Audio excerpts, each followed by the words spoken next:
Hi friends, welcome to job exams Adda. మన ఛానల్లో all competitive exam సంబంధించినటువంటి ఎంసీక్యూస్, పీవైక్యూస్ మరియు వీక్లీ కరెంట్ అఫైర్స్ను మన ఛానల్లో డిస్కస్ చేస్తున్నాం. అందులో భాగంగానే టుడే మనం డిస్కస్ చేయబోయే టాపిక్ ఏంటంటే weekly current affairs August 3 to August 10 మధ్యలో వీక్లీ కరెంట్ అఫైర్స్ను మనం టుడే డిస్కస్ చేస్తున్నాం. అందులో భాగంగా టుడే నెంబర్ 1 క్వశ్చన్ చూడండి.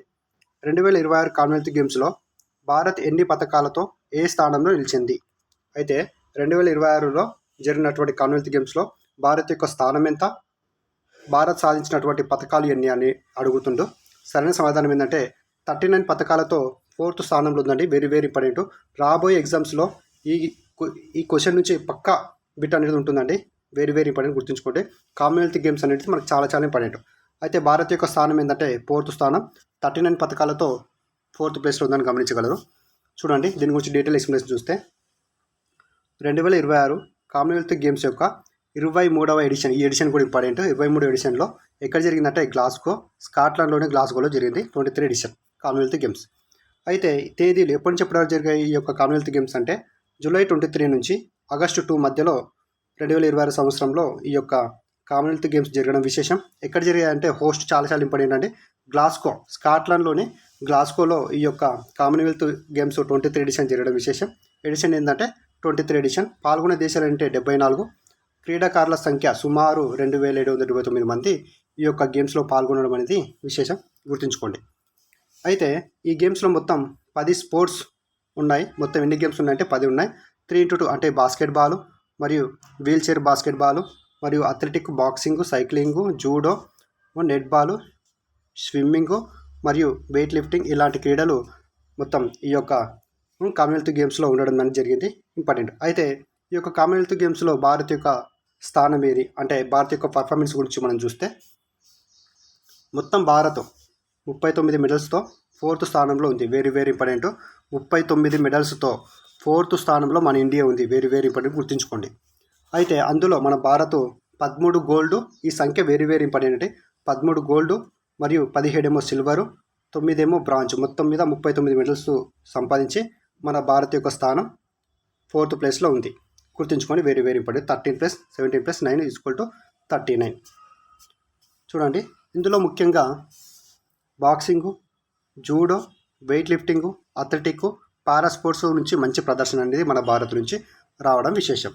అయితే ర్యాంక్ ఇక్కడ నుంచి మీకు బిట్టులు ఉందే క్వశ్చన్ అనేది ఉండదండి, పక్కా ఇంపార్టెంట్. సో కామన్వెల్త్ గేమ్స్లో ఫస్ట్ ప్లేస్ నిలిచిన దేశం ఏదంటే ఆస్ట్రేలియా, మొత్తం 171 మెడల్స్తో నెంబర్ 1 ప్లేస్ ఏంటంటే ఆస్ట్రేలియా, 70 గోల్డ్ మెడల్ అని గుర్తుంచుకోండి. Second England, third Kenya, 4th మన ఇండియా అని గుర్తుంచుకోండి. Very very important. ఇంకోటి మెడల్స్ పరంగా ఇవ్వరండి ర్యాంకింగ్ అనేది, గోల్డ్ మెడల్స్ పరంగా మాత్రమే ర్యాంకింగ్ ఇస్తారని గుర్తుంచుకోండి. అంటే గోల్డ్ మెడల్స్ ఎవరికైతే ఎక్కువ వస్తాయో దాని ప్రకారమే ర్యాంకింగ్ అనేది ఉంటుంది, గుర్తుంచుకోండి. ఫస్ట్ ప్లేస్ ఏంటంటే మాత్రం very very important Australia, second place England, third place Canada. Sorry అండి, చిన్న మిస్టేక్ అండి ఇక్కడ, ఇది కెన్యా కాదు కెనడా అని గుర్తుంచుకోండి. వెరీ వెరీ ఇంపార్టెంట్, కెనడా అండి. థర్డ్ ప్లేస్ ఏంటంటే Canada third place. Canada type చేయబోయి కెన్యా పడింది, గుర్తుంచుకోండి. కెనడా ఇక్కడ ఏంటంటే కెనడా అని గుర్తుంచుకోండి. 4th ప్లేస్ మాత్రం మన ఇండియా, 5th ప్లేస్ స్కాట్లాండ్. ఓకేనా, 2 39 పథకాలే కానీ గోల్డ్ మెడల్తోన 13 చూడండి. అందుకనే 4th ప్లేస్ మన ఇండియా ఉంది, 5th ప్లేస్ అనేది స్కాట్లాండ్ ఉండడం అనేది విశేషం, గుర్తుంచుకోండి. Very very important. మరి ఎగ్జామ్ పాయింట్ ఆఫ్ వ్యూ ఎట్లా వస్తాయి సార్ క్వశ్చన్స్ అంటే, exam point of India, Scotland మొత్తం రెండింటికి కూడా 39 మెడల్స్ ఉన్న, గోల్డ్ మెడల్స్ ఎక్కువగా ఉన్న స్థానం మాత్రం భారత్ కాబట్టి భారత్కు 4th ప్లేస్ వచ్చింది, స్కాట్లాండ్కి 5th ప్లేస్ వచ్చిందని గుర్తుంచుకోండి. అయితే Mirabai Chanu women's 48 kg weight లిఫ్టింగ్లో గోల్డ్ మెడల్ సాధించింది. మన కామన్వెల్త్ గేమ్స్లో ఇండియా నుంచి గోల్డ్ మెడల్ సాధించినటువంటి మొదటి ఉమెన్గా ఈమెను చెప్పుకోవచ్చు. సెకండ్ అంటే 2026లో జరిగినటువంటి కామన్వెల్త్ గేమ్స్లో అండి. అయితే షర్మిల ధన్కర్ ఉమెన్స్, ఈమె షార్ట్ పుట్ నుంచి గోల్డ్ మెడల్ సాధించింది. సో ఈ పీడిఎఫ్ మొత్తం కూడా మీకు ఇస్తానండి. ఈ పీడిఎఫ్ కావాలంటే మన వాట్సాప్ ఛానల్ పాల్గొండి, మన వాట్సాప్ ఛానల్ ఫాలో అవుతుండండి. అందులో ఈ పీడిఎఫ్ అనేది మనకు ఉంటాయి. సో మనకు డిస్క్రిప్షన్లో ఈ పీడిఎఫ్ మన వాట్సాప్ ఛానల్ లింక్ ఇస్తాను, అక్కడ నుంచి ఈ యొక్క పీడిఎఫ్ మీరు తీసుకోవచ్చు. ఓకేనా, వెరీ వెరీ పని చూడండి. బాక్సింగ్ రికార్డు స్థాయిలో 7 గోల్డ్ మెడల్స్ వచ్చాయి మన భారత్కు. జూడోలో కూడా భారత్ ఒక చరిత్రాత్మకమైన ప్రదర్శన చేసిందని మనం చెప్పుకోవచ్చు. Very very important. India Commonwealth game స్ట్రాటజీకే అంటే ఇప్పటి వరకు ఇండియా కామన్వెల్త్ గేమ్స్లో చేసినటువంటి పర్ఫార్మెన్స్ చూసుకుంటే చూడండి వెరీ వెరీ ఇంపార్టెంట్. అయితే వరల్డ్ వైజ్గా మొట్టమొదటి కామన్వెల్త్ గేమ్స్ ఎక్కడ జరిగిందంటే 1930లో జరిగింది కెనడాలోని హామిల్టన్. ఇది స్టాటిక్ జీకే పరంగా వెరీ వెరీ ఇంపార్టెంట్ అండి. ఆర్ఆర్బీ ఎగ్జామ్ రాస్తున్న వాళ్ళు కావచ్చు, హైకోర్టు ఎగ్జామ్ రాస్తున్న వాళ్ళు కావచ్చు, ఇక్కడ నుంచి మీకు బిట్టు మాత్రం పక్క పడుతుంది. మొట్టమొదటి కామన్వెల్త్ గేమ్స్ ఎక్కడ జరిగాయని అడుగుతాడు. ఎక్కడ జరిగాయి అంటే 1930లో జరిగాయి, కెనడాలోని హామిల్టన్లో జరిగాయని గుర్తుంచుకోండి. సో అప్పుడు దీన్ని ఏమని పిలిచేవారు అంటే బ్రిటిష్ అంపైర్ గేమ్స్ అని కూడా పిలిచేవారు. బ్రిటిష్ అంపైర్ గేమ్స్ అని కూడా వీటిని పిలవడం జరిగింది అప్పట్లో అని గుర్తుంచుకోండి, వెరీ వెరీ ఇంపార్టెంట్. అయితే ఇండియా హోస్టెడ్ కామన్వెల్త్ గేమ్స్ 2010లో. అయితే మొదటిసారిగా మన ఇండియాలో ఎప్పుడు కామన్వెల్త్ గేమ్స్ హోస్ట్ చేసింది మన ఇండియా అంటే 2010 సంవత్సరం అండి. 2010 సంవత్సరంలో చేసింది. ఇప్పుడు 2030లో కూడా చేస్తుంది. అహ్మదాబాద్ వేదిక 2030లో అహ్మదాబాద్ వేదిక చేస్తుంది. ఇది రెండవసారి అని గుర్తుంచుకోండి, వెరీ వెరీ ఇంపార్టెంట్. ఇక్కడ ఇచ్చాడు చూడండి. ఇక 2030లో కామన్వెల్త్కి అహ్మదాబాద్ గుజరాత్ వేదికగా ఈ యొక్క రెండవసారి కామన్వెల్త్ గేమ్స్ను మన భారత్ నిర్వహించబోతుందని గుర్తుంచుకోండి, వెరీ వెరీ ఇంపార్టెంట్. ఇది సూపర్ ఈజీ మెమొరీ అంటే మీకు ఇచ్చానండి, మన పీడిఎఫ్లు ఉంటుంది, మీరు కావాలంటే దీన్ని చూసుకోవచ్చు, లేకపోతే లేదు వదిలేండి. ఎగ్జామ్ అంటే ఏ విధంగా అడుగుతాడు ఏ విధంగా లేదని మీకు షార్ట్ కట్లు ఇచ్చాను, కావాల్సిన వాళ్ళు ఫాలో కావచ్చు. ఇది కామన్వెల్త్ గేమ్స్ యొక్క పేపర్ న్యూస్ అండి. చూడండి, ఇక ఫస్ట్ ప్లేసు ఆస్ట్రేలియా ఉంది, సెకండ్ ప్లేస్ ఇంగ్లాండ్ ఉంది, థర్డ్ కెనడా, ఫోర్త్ ఏమో భారత్, ఫిఫ్త్ ఏమో స్కాట్లాండ్ని గుర్తుంచుకోండి, వెరీ వెరీ ఇంపార్టెంట్. చూడండి, ఇక భారత్కు స్కాట్లాండ్ రెండింటికి కూడా 13 వచ్చాయండి. కానీ రజత పథకం మాత్రం ఇంకా ఇండియాకి 70 ఉన్నాయి కాబట్టి మన భారత్ అనేది 4th ప్లేస్లో ఉండడం అనేది విషయం అని గుర్తుంచుకోండి, very very important. First gold చూస్తారు, గోల్డ్ ఏది ఎక్కువ ఉంటే అది. సెకండ్ సిల్వర్ చూస్తారు, రజతం ఇది ఏది ఎక్కువ ఉంటే అది. దాని తర్వాత కాంస్యం చూస్తారు. అట్లా టోటల్ మొత్తాన్ని చూస్తారని గుర్తుంచుకోండి, వెరీ వెరీ ఇంపార్టెంట్. దీని ప్రకారమే ర్యాంకింగ్ అనేది నిర్వహించబడుతుంది.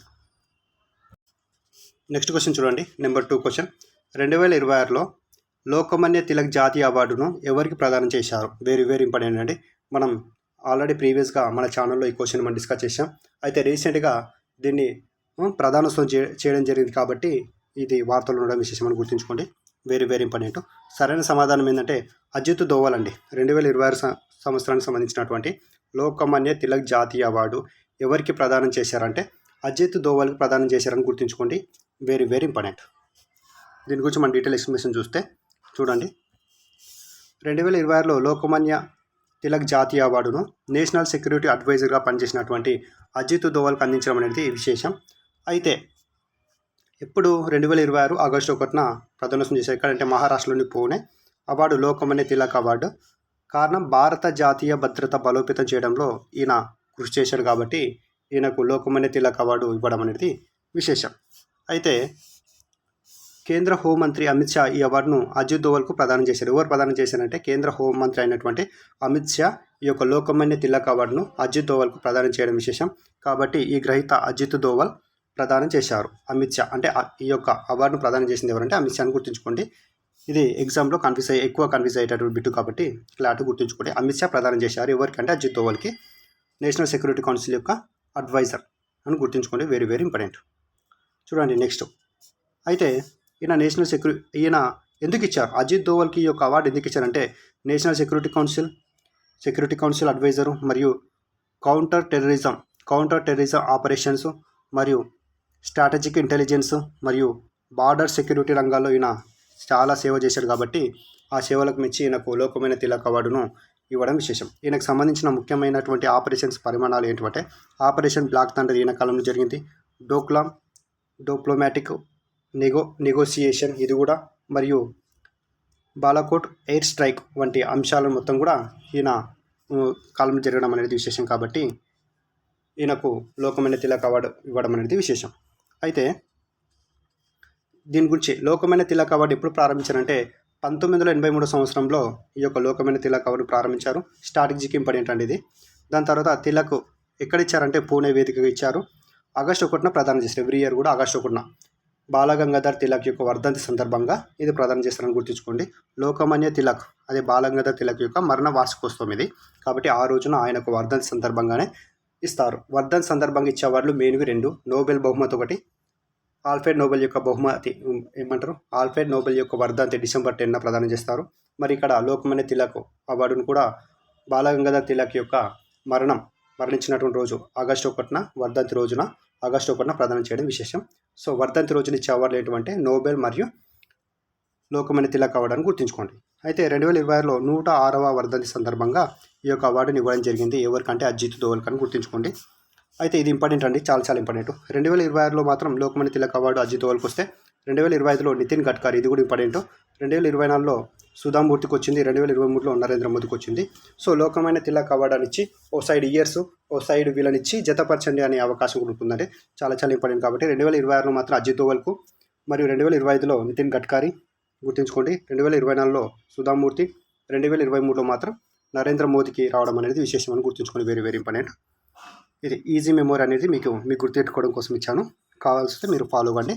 ఇది ఆనాటి ఇమేజ్ అని గుర్తుంచుకోండి. ప్రధానోత్సవం రోజు అమిత్ షా ప్రదానం చేస్తున్నారు, గుర్తుంచుకోండి. Lokmanya Tilak award. Next question చూడండి, థర్డ్ క్వశ్చన్. మహారాష్ట్ర మత స్వేచ్ఛ చట్టం 2026 ప్రధానంగా దేన్ని నిరోధించడానికి ఉద్దేశించబడిందంటే అక్రమ మత మార్పులు అండి. ఈ మధ్య ఇవి ఎక్కువ అవుతున్నాయి కాబట్టి మహారాష్ట్ర ప్రభుత్వం మత స్వేచ్ఛ చట్టం 2026ను తీసుకురావడం జరిగింది. దేనికి ఉద్దేశించబడిందంటే వెరీ ఇంపార్టెంట్, అక్రమ మత మార్పులకు సంబంధించినదని గుర్తుంచుకోండి. Very important. అక్రమ మత మార్పులకు సంబంధించినటువంటి చట్టం అని గుర్తుంచుకోండి. దానికి వ్యతిరేకంగా ఈ యొక్క మత స్వేచ్ఛ చట్టంను తీసుకురావడం జరిగింది మహారాష్ట్ర ప్రభుత్వం. ఏ రాష్ట్ర ప్రభుత్వం తీసుకొచ్చారని అడుగుతాడు. వెరీ ఇంపార్టెంట్, మహారాష్ట్ర ప్రభుత్వం గుర్తుంచుకోండి. అయితే Maharashtra freedom of religion act 2026ను మహారాష్ట్ర ప్రభుత్వం బలవంతం మరియు మోసం, తప్పుడు సమాచారం, బెదిరింపు మరియు ఇన్ఫ్లుయెన్సెస్, అన్డ్యూ ఇన్ఫ్లుయెన్సెస్ మరియు ప్రలోభాల ద్వారా జరిగే అక్రమ మత మార్పులను నిరోధించేందుకు ఈ చట్టాన్ని తీసుకురావడం విశేషం. అయితే బిల్ పాసింగ్ ఎప్పుడంటే 2026 మార్చి 13న బిల్ అనేది అసెంబ్లీలో ప్రవేశపెట్టడం అనేది విశేషం, గుర్తుంచుకోండి. 2023 మార్చి 13న మహారాష్ట్ర అసెంబ్లీలో ప్రవేశపెట్టడం విశేషం. అయితే ఆమోదించింది ఎప్పుడంటే మార్చి 16, మరియు లెజిస్లేటివ్ కౌన్సిల్ ఆమోదం పొందిందేమో మార్చి 17. ముఖ్యమైన పాయింట్స్ అయితే 60 డేస్ అండి, వెరీ ఇంపార్టెంట్. మతం మార్చుకోవాలనే వ్యక్తి ముందుగా 60 రోజుల ముందు నోటీస్ అనేది డిస్ట్రిక్ట్ మెజిస్ట్రేట్ లేదా కంప్లీట్లీ అథారిటీకి ఇవ్వాల్సి వచ్చింది. ఒకవేళ ఒక వ్యక్తి తను మతం మార్చుకోవాలని అనుకుంటే మాత్రం 60 డేస్ బిఫోరే డిస్ట్రిక్ట్ మెజిస్ట్రేట్కి ఒక లెటర్ ఇవ్వాల్సి వస్తుంది, గుర్తుంచుకొని. Very important. సో ఎన్ని డేస్ అని డైరెక్ట్గా అడిగే అవకాశం ఉంటుంది. 60 డేస్ కంటే ముందు నేను మతం మార్చుకుంటున్నాను అని చెప్పేసి డిస్ట్రిక్ట్ మెజిస్ట్రేట్ లేదా కంపిటెంట్ అథారిటీకి తను ముందుగా నోటీసును సమర్పించుకోవాల్సి వస్తుందని గుర్తుంచుకొని. Very important. అలాగే చూడండి, అలాగే కన్వర్షన్ నిర్వహించే వ్యక్తి లేదా సంస్థ కూడా నిర్దిష్ట ప్రక్రియను పాటించాలి. ఎగ్జామ్ పాయింట్ ఆఫ్ చాలా ఇంపార్టెంట్ అండి. 60 డేస్ అని గుర్తుంచుకోండి, 60 డేస్ కంటే బిఫోర్. సో ఈ చట్టంలో ప్రతిపాదనలు ఏంటి మళ్ళీ అయితే డబ్బు లేదా బహుమతులు, ఉద్యోగం, ఉచిత విద్య ఇస్తామని, వివాహం చేస్తామని వాగ్దానించడం, ఇలాంటివి ఇచ్చి ఎక్కువ మతమార్పు చేస్తారు కదండి. సో దానికి సంబంధించింది గుర్తుంచుకోండి. దానికి మరి ఇట్లా బలవంతంగా మత మార్పిడులు చేస్తే ఏ విధమైన శిక్ష ఉంటుందంటే జైలు శిక్ష ఉంటుంది, మరియు జరిమానా ప్రివిజన్స్ ఉన్నాయి. ముఖ్యంగా మహిళలు, మైనర్లు మరియు SC/ST మరియు మానసికంగా అసమర్థుల వ్యక్తులను లక్ష్యంగా చేసుకొని కన్వర్షన్కు మరింత కఠినమైన శిక్షలు ఉన్నాయి, గుర్తుంచుకోండి. Very important. అయితే మనకు మత మార్పులకు సంబంధించింది వచ్చింది కాబట్టి మరియు కాన్స్టిట్యూషన్లో దీనికి సంబంధించిన ఆర్టికల్స్ ఏవి ఉన్నాయి. Article 25 very important. Freedom of conscience, రిలీజియన్ను ప్రొఫెషస్ మరియు ప్రాక్టీస్ మరియు ప్రోపేగేట్ చేసే హక్కును, అంటే ఒక వ్యక్తి తనకిష్టమైన మతాన్ని స్వీకరించవచ్చు, కానీ బలవంతమైన మత మార్పులు అనేవి చెల్లవు అని తెలిపేటటువంటి ఆర్టికల్ ఏదంటే మాత్రం ఆర్టికల్ 25. ఈ హక్కు పబ్లిక్ ఆర్డర్, మొరాలిటీ, హెల్త్ వంటి పరిమితులకు లోబడి ఉంటుంది. చాలా ముఖ్యమైన కరెంట్ అఫైర్స్ ఏదని గుర్తుంచుకోండి. Very important. సింపుల్గా మహారాష్ట్ర చట్టాన్ని తీసుకురావడంలో యాంటీ కన్వెన్షన్లా అమలు చేస్తున్న భారతదేశంలో 13వ రాష్ట్రంగా వెరీ ఇంపార్టెంట్ మహారాష్ట్ర మారింది. సో యాంటీ కన్వర్షన్ లాను అమలు చేస్తున్నటువంటి రాష్ట్రంగా, ఎన్నవ రాష్ట్రంగా మహారాష్ట్ర అంటే మన భారతదేశంలో 13వ రాష్ట్రంగా గుర్తుంచుకోండి. వెరీ 13వ రాష్ట్రం మహారాష్ట్ర. అయితే ఇక్కడ చీఫ్ మినిస్టర్ ఎవరంటే దేవేంద్ర ఫడ్నవీస్, గుర్తుంచుకోండి. మహారాష్ట్ర స్టేట్. ఈయన మహారాష్ట్ర ఫ్రీడమ్ ఆఫ్ రిలీజియన్ యాక్ట్ను తీసుకురావడం అనేది విశేషం, గుర్తుంచుకోండి. ఇది ఈజీ ట్రిక్లో మీకు తీసుకురావడం జరిగింది. కావాల్సి వస్తే మీరు మహారాష్ట్ర అంటేనే freedom of religion, illegal convention, 60 days, article 25 ఇలాంటివి మీకు షార్ట్ కట్ ఇవ్వడం జరిగింది. కావాల్సి వస్తే పాటించండి, లేకపోతే లేదు. నెక్స్ట్ చూడండి, ఇంటర్నేషనల్ వైజ్గా చాలా ఇంపార్టెంట్ బిట్టు. రిపబ్లిక్ ఆఫ్ నౌరుగా పేరు మార్చుకున్నటువంటి దేశం ఏదంటే నౌరు దేశం అని గుర్తుంచుకోండి. Very important. డైరెక్ట్ బిట్ అడిగే అవకాశం ఉంటుంది, గుర్తుంచుకోండి. అయితే ఎక్స్ప్లెనేషన్ చూడండి. నౌరు దేశం అధికారికంగా రిపబ్లిక్ ఆఫ్ నౌరుగా పిలువబడుతుంది. పాత పేరు ప్లీసెంట్ ఐస్లాండ్. నౌరుకి పాత పేరు ఏంటంటే ప్లీసెంట్ ఐస్లాండ్ అని ఉంటే ఇప్పుడు రిపబ్లిక్ ఆఫ్ నౌరుగా పేరు మార్చడం విశేషం, గుర్తుంచుకోండి. దీని యొక్క ప్రాంతం మైక్రోనేసియా మహాసముద్రం, పసిఫిక్ మహాసముద్రం పక్కన ఉంటుంది ఇది. సో 21 కిలోమీటర్లు సుమారు. స్వాతంత్రం ఎప్పుడంటే 1968 జనవరి 13 దీనికి స్వాతంత్రం రావడం విశేషం. సో క్యాపిటల్ దీనికి అధికారికంగా క్యాపిటల్ అనేది లేదు. ఎరెన్ అనేటువంటి ప్రాంతంలోనే ప్రభుత్వ అధికారాలు నిర్వహించడం అనేది విశేషం, గుర్తుంచుకోండి. ఇది మీకు షార్ట్కట్లో నౌరు అంటేనే ప్లీసెంట్ ఐస్లాండ్, పాత పేరు ఇది, కొత్తగా రిపబ్లిక్ నౌగా పేరు మార్చిన విశేషం. సో మైక్రోనేసియా పసిఫిక్ ఓషియన్ ఒడ్డున ఇది ఉండడం అనేది విషయం గుర్తుంచుకోండి. ఇది నౌరు యొక్క దేశం యొక్క ఇమేజ్, నౌరు కంట్రీ యొక్క ఇమేజ్ అని గుర్తుంచుకోండి. Very very important. నెక్స్ట్ చూడండి 5th క్వశ్చన్. నషాముక్త్ యువ కార్యక్రమంను దేశవ్యాప్తంగా యువతను మారక ద్రవ్యాల నుంచి దూరంగా ఉంచేందుకు ప్రవేశపెట్టిన ప్రధానమంత్రి ఎవరంటే నరేంద్ర మోదీ అండి. వెరీ వెరీ ఇంపార్టెంట్, గుర్తుంచుకోండి. చాలామంది కన్ఫ్యూజ్ అవుతుంటారు. నషాముక్త్ యువ కార్యక్రమం అంటేనే, నషాముక్త్ భారత్ అంటేనే మారక ద్రవ్యాలను అంతమొందించడమే దీని యొక్క ముఖ్య లక్ష్యం అని గుర్తుంచుకోండి. Very very important. రాబోయే ఎగ్జామ్లో కంపల్సరీగా అడిగేటటువంటి బిట్ అది. నషముక్త్ భారత్ అంటే మారక ద్రవ్యాలను నియంత్రించడం కోసం తీసుకొచ్చిందే నషముక్త్ భారత్. అయితే నషముక్త్ భారత్ అభియాన్ను యువతలో మారక ద్రవ్యాల యొక్క దుర్వినియోగాన్ని నివారించడం, అవగాహన కల్పించడం, డ్రగ్ ఫ్రీ ఇండియా లక్ష్యంగా అమలు చేస్తున్నటువంటి ఒక స్కీమే నషాముక్త్ భారత్ అని గుర్తుంచుకోండి. Very very important. మరి దీన్ని ఎప్పుడు తీసుకొచ్చారు అంటే 2020 ఆగస్టు 15 ఈ యొక్క నషాముక్త్ భారత్ను తీసుకురావడం జరిగింది. ప్రారంభంలో 272 జిల్లాల్లో దీన్ని ప్రారంభించడం అనేది విశేషం, గుర్తుంచుకోండి. Very very important. ప్రధాన లక్ష్యాలు ఏంటి మరి? ఈ నషాముక్త్ భారత్ యొక్క ప్రధానమైన లక్ష్యాలు ఏంటంటే యువతను మారక ద్రవ్యాల నుంచి దూరంగా ఉంచడం, నెంబర్ 1 పాయింట్. విద్యార్థులు యువతలో డ్రగ్ అవేర్నెస్ను పెంచడం, కుటుంబాలు, విద్యాసంస్థలు, స్థానిక సంస్థలపై భాగస్వామ్యం చేయడం, మారక ద్రవ్యాల వల్ల కలిగే ఆరోగ్య, సామాజిక, ఆర్థిక సమస్యలపై అవగాహన కల్పించడం ఈ యొక్క నషాముక్త్ భారత్ యొక్క మెయిన్ ఇంపార్టెన్స్. అయితే ఈ కార్యక్రమంలో యువతను పెద్ద సంఖ్యలో భాగస్వామ్యం చేయడం ద్వారా డ్రగ్ ఫ్రీ ఇండియా లక్ష్యాన్ని సాధించడం కోసం ప్రయత్నిస్తున్నారని గుర్తుంచుకోండి. Very very important. Very very important. మనకు నషాముక్త్ భారత్ అంటేనే ఫ్రీ డ్రగ్ కంట్రీగా తీసుకురావడమే దీని యొక్క ప్రధాన లక్ష్యం అని గుర్తుంచుకోండి. Very very important. అయితే Nashamukt Bharat Abhiyan ministry of social justice empowerment. Very very important. Nashamukt Bharat అనేది ఏ మినిస్ట్రీ కిందకి వస్తుందంటే ministry of social justice and empowerment ఆధ్వర్యంలో ఇది అమలు అవుతుందని గుర్తుంచుకోండి. చాలా చాలా ఇంపార్టెంట్. అయితే ఇది దేని ఆధ్వర్యంలో పనిచేస్తుందంటే నార్కోటిక్స్ కంట్రోల్ బ్యూరో ఆధ్వర్యంలో పనిచేస్తుంది. మరి దీన్ని 1986లో స్థాపిస్తే మినిస్ట్రీ ఆఫ్ హోమ్ అఫైర్స్ కింద ఇది పనిచేస్తుంది. హెడ్ క్వార్టర్ ఎక్కడంటే Delhi. National control bureau narcotic drugs మరియు సైకోట్రోపిక్ సబ్స్టెన్సెస్ అక్రమ రవాణా, ట్రాఫికింగ్లోనూ ఇది అరికట్టడం దీని యొక్క ప్రధానమైనటువంటి విధి. ఇది షార్ట్ కట్ అండి. నషాముక్త్ భారత్ అంటేనే 2020 ఆగస్టు 15 272 డిస్ట్రిక్ట్లో అమలు చేశారు. దీని యొక్క మెయిన్ ఇంపార్టెన్స్ ఏంటంటే డ్రగ్ ఫ్రీ ఇండియాని తీసుకురావడం దీని యొక్క ముఖ్య ఉద్దేశం. ఇలా ఈజీ మెమొరీ అని మీకు ట్రిక్ చెప్పడం జరిగింది. సో ఇది ఫాలో అవ్వాలనుకుంటే ఫాలో కావచ్చు, మీ ఇష్టం. నెక్స్ట్ చూడండి 6th క్వశ్చన్. నాతుల పాస్కు పునఃప్రారంభం. సో ఈ క్వశ్చన్ ఏంటంటే నాతుల పాస్ సంబంధించినటువంటి క్వశ్చన్. అయితే భారత్ చైనా మధ్య వాణిజ్యానికి మరియు సరిహద్దు సంబంధాలకు ముఖ్యమైనటువంటి నాతుల పాస్ ఏ రాష్ట్రంలో ఉంది? గుర్తుంచుకోండి, నాజీ అని గుర్తుంచుకోండి. Very very important. నాజీ. నా అంటేనేమో నాతుల పాస్, జీ అంటేనేమో జిలేప్లా. ఈ రెండు కూడా ఎక్కడ ఉన్నాయంటే సిక్కింలోనే ఉన్నాయని గుర్తుంచుకోండి. Very very important. నాజీ అని గుర్తుంచుకోండి. సో అవి రెండు కూడా ఎక్కడ ఉన్నాయంటే సిక్కింలోనే ఉండడం అనేది విశేషం. అయితే నాతుల పాస్ అనేది పునఃప్రారంభించారు, అందువలన ఈ యొక్క నాతుల పాస్ వార్తలు ఉండడం విశేషం.